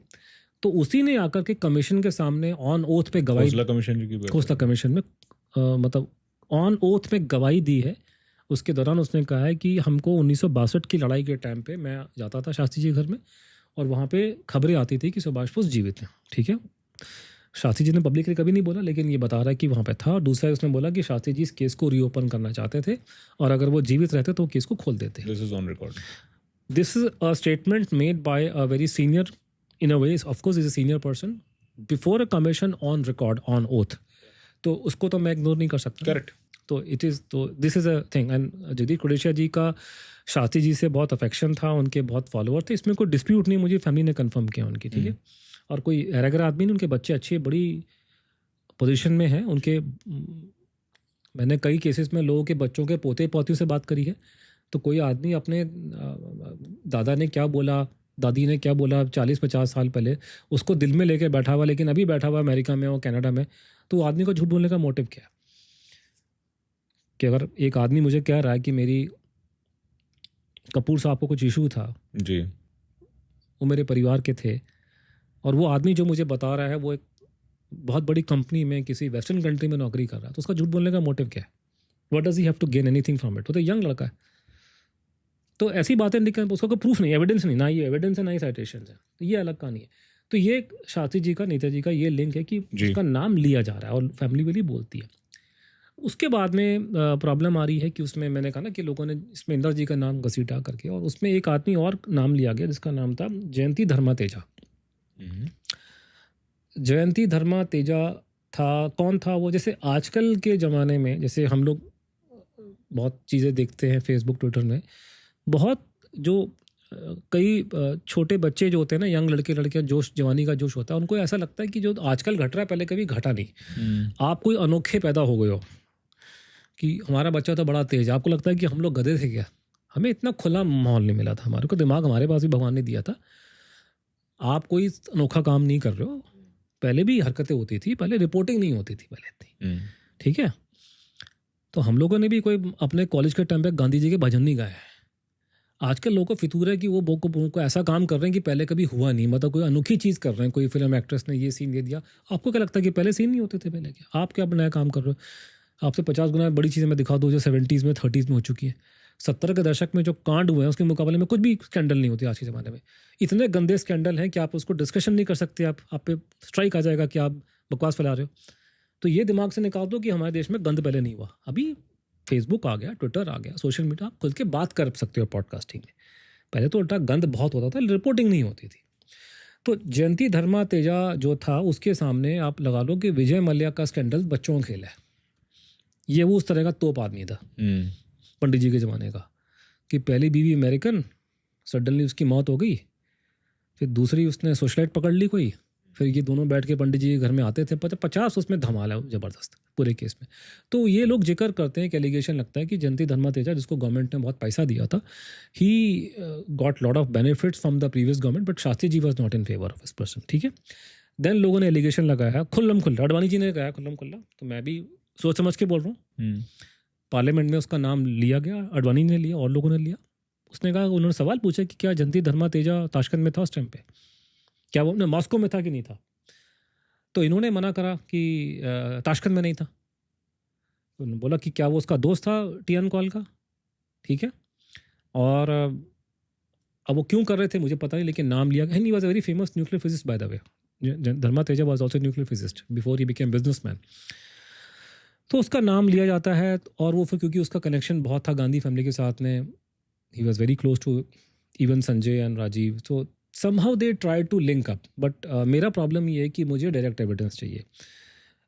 सारी बातें ठीक है, मेरा मानना है कि from whatever evidence I have seen, जो मैंने कलेक्ट कर सका, death as of now doesn't seem natural, ठीक है।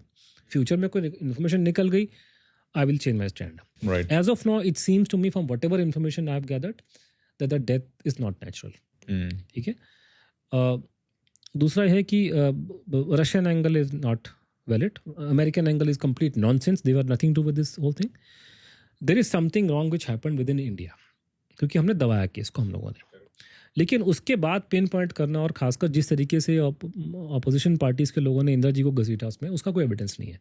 मैंने पहले भी किसी को बोला था कि मैंने भी मरने के बाद में ऊपर वाले को शक्ल दिखानी है। मैं इतने गंदा किसी कुकर्म हुआ हो, किसी की अगर मान लीजिए हत्या हुई है, मैं किसी थर्ड पार्टी का नाम ले लूँ, मुझे भी शक्ल दिखानी। इंदिरा जी भी तो देश की इतनी बड़ी हमारी नेता थी, मैं कैसे उनका नाम ले लूँ? तो एविडेंस नहीं मिल रहा उनका। तो आई डोंट हैव एनी। हाँ, the only thing I think Indira ji is at fault कि केस को दबाया उन्होंने। उसके अलावा कोई उन पर ये वो तेजा था, ठीक है, ये था वो था, लेकिन it does not, I can not connect the dots. उसके लिए और एविडेंस चाहिए, तो वो कहानी पूरी नहीं हो रही। लेकिन ये कम से कम है कि रशियन एंगल आउट है, ये एंगल आउट है। This also another explanation which I mention in book, कि हो सकता है कि जब शास्त्री जी की डेथ हुई तो गवर्नमेंट के लोग घबरा गए, और घबराहट में उन्होंने झूठ बोला, गलतियां की, और उससे भी थोड़ा केस बिगड़ गया। ये भी पॉसिबिलिटी मैंने बुक में साफ लिखा हुआ है कि इट इज़ ऑल्सो पॉसिबल कि घबराहट होगी, एक समझ किसी को नहीं आया किसी को।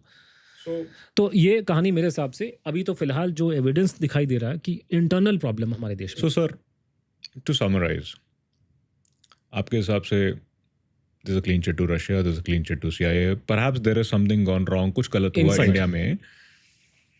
What is your ask? आप इस माध्यम के थ्रू, या ऐसे माध्यम के थ्रू, या अपनी बुक के थ्रू, एंड मैं इस बात की तारीफ करता हूँ कि आप ये just as you asked me कि I am solution oriented person. एक डेथ मिस्ट्री हुई है, एक प्लेन क्रैश हुआ है अभी अहमदाबाद में, हमें पता लगाना है क्यों हुआ है। दिल्ली में आरुषि तलवार का केस हुआ था, वो क्यों हुआ था? तो the idea is not to tell the story of the death, is to crack the case. इस केस में जो कर सकते हैं, मैंने किताब को उसी से एंड किया। वो सिंपल, बड़ी स्ट्रेट फॉरवर्ड सी बात है कि वो आपने पहले पकड़ भी लिया था करके कि अगर रशिया में वो मरे हैं, इसमें कोई डिस्प्यूट नहीं है, ठीक है। केजीबी ने उस पर इंक्वायरी करी है, वो दिखाई दे रहा है, उन्होंने बंदों को अरेस्ट किया। तो डेफिनेटली केजीबी ने कोई डॉजिए बना करके, रिकॉर्ड बना के रखा होगा।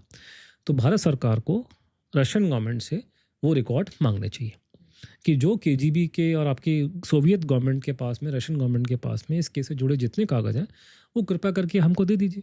तो जब वो रिकॉर्ड हमको दे देंगे उसके बाद पढ़ के उसको पब्लिक कीजिए, फिर देखिए उसमें से कुछ निकलता है तो that is the only thing we can do, because सब लोग मर चुके हैं। ऑल यूर लुकिंग इज कि ठीक है, दे शुड बी जो भी डिक्लासिफिकेशन। हुआ है डिक्लासिफाई होना चाहिए, अकाउंटेबिलिटी आनी चाहिए, सच आना अब चाहिए। अकाउंटेबिलिटी किसके, लोग मर चुके हैं, अकाउंटेबिलिटी भी खैर खत्म अब हो क्या गए, है कि लोग अब मर तो चुके हैं, मतलब लोग मर चुके हैं, लेकिन सच्चाई बाहर आनी चाहिए कि तो है कि जो डॉक्यूमेंट्स हैं उनके बारे में वो सारे बाहर आने चाहिए। क्योंकि आफ्टर ऑल हमारे प्रधानमंत्री के साथ ऐसा हुआ, वो सबके प्रधानमंत्री थे, तो ये चीज़ बाहर आनी चाहिए। प्रधानमंत्री छोड़िए साहब, मैं तो एग्जांपल दे रहा हूँ कि जैसे फॉर एग्जांपल कि एक नेताजी वाले केस में रशियन गवर्नमेंट से हमको बात करनी चाहिए, इस बात को हम चीखे मारते थे, तो उस पर तो उन्होंने कुछ किया नहीं। कोई फिल्म एक्ट्रेस वहाँ गई थी, वहाँ पे कुछ प्रॉब्लम हुई एयरपोर्ट में, तो गवर्नमेंट ऑफ इंडिया बीच में कूद पड़ी। तो छोटे मोटे के लिए तो आप उनसे बात करने को तैयार हो, नचनियों के प्रोग्राम करवाने के लिए तुम लोग वहाँ पे राजी हो, नाच गाने में तुम्हारे एम्बेसडर वहाँ पहुँच जाते हैं पार्टियों में वहाँ पे करके, तो इस वाले केस की बात आप क्यों नहीं कर सकते उनके साथ में? तो भारत सरकार को, रशियन हमारे दोस्त हैं, आप पुरानी बात है, उन्हें फर्क पड़ता नहीं, अगर मार भी दिया तो वो तो बल्कि अब तो सोवियत रूस खत्म हो गया, वो रशिया तो हो डिसोन गया। कर चुके हैं, उनकी बला से तो स्टालिन जाए भाड़ में, वो तो ऑलरेडी डिसोन कर चुके हैं उसको। आप उनसे मांगो भैया हमको रिकॉर्ड, आप इसकी जो केजीबी की फाइल है वो आप हमको दे दीजिए, और वो आप भारत सरकार जो है उसको उठा के ट्रांसलेट करवा के अंग्रेजी में, हिंदी में उसको लोगों को दिखा दीजिए, सब ये रिकॉर्ड मिला हमारे को, हम तो सच बोलते हैं। अब आपको सवाल ये पूछना चाहिए कि हमारी गवर्नमेंट क्यों नहीं कर रही है, क्योंकि वो नहीं कर रहे हैं, ये बात हम बोल चुके हैं, मैं पिछले 10 साल से बात बोले जा रहा हूँ। मैंने बहुत लोगों को, बहुत क्यों नहीं बड़े कर लोगों रहे को प्राइवेटली बात बोली है, क्यों नहीं जिनके कर रहे गवर्नमेंट सर? है, क्यों नहीं कर रहे सर? गवर्नमेंट का डर उसमें ये है या फिर ये अगली किताब के लिए छोड़ दें? कि आप शास्त्री ने कुछ पता नहीं, आप शास्त्री की बात करोगे वहाँ सुभाष बोस का केस जाएगा। If you are going to talk to Russians about the Shastri case, it is very natural, मैं खुद बोलूँगा कि शास्त्री जी के साथ सुभाष बोस का नाम भी लगाओ। So then sir, then the problem is कि नेताजी वाला जो केस है वो बहुत खतरनाक है, तो बेसिकली वो सुभाष वाले केस को नहीं छेड़ना चाहते, इसीलिए वो इस शास्त्री वाले केस को नहीं छेड़ रहे। सो उस केस में ये बात हम फिर बाद में करेंगे, बैठ के जब बात आपकी करेंगे podcast में। क्या कहते हैं, मैं सुभाष जी की भी आपकी जो किताब है वो पढ़ के हाँ उसके ऊपर तब बात करेंगे, ठीक है। And then we will understand what is the overall picture that you have in your mind, yes right? ठीक है, और आपको क्या उसकी वजह लगती है। बट ठीक है। अनुज साहब, थैंक यू। मेरी एक सिर्फ किताब की जिज्ञासा को आप पूरा करने आए, आपने अपना इतना समय बिताया, and I think as a Indian citizen आपने बिल्कुल बात सही कही कि जो भी है वो चीज़ सामने आए, डिक्लासीफाई होए। भारत के भूतपूर्व स्वर्गीय प्रधानमंत्री की ज़िंदगी का सवाल है। फॉरेन लैंड में कभी भी ऐसा नहीं हुआ कि किसी वर्ल्ड की सबसे बड़ी डेमोक्रेसी के नेता की डेथ हो गई हो, तो ये चीज़ें बाहर आनी चाहिए। बिल्कुल। और उम्मीद करते हैं इस माध्यम से शायद कुछ चेंज हो जाए। सिर्फ इसी से नहीं, और भी लोग जो कर रहे हैं इसमें कोशिश कर रहे हैं, आप इतने सालों से जो इसमें जूझ रहे हैं। और and again thanks for coming out very very honestly on the part कि आपकी चीज़ें क्या रिकॉर्ड पे हैं, क्या बातें आपने वर्बली की हैं, क्योंकि it clarifies a lot. So thanks a lot for all the time, and happy reading to you and to me also. Thank you. And then we will talk about Netaji again on the next episode. ठीक है, thank you. Thank you, sir. हाँ जी, bye.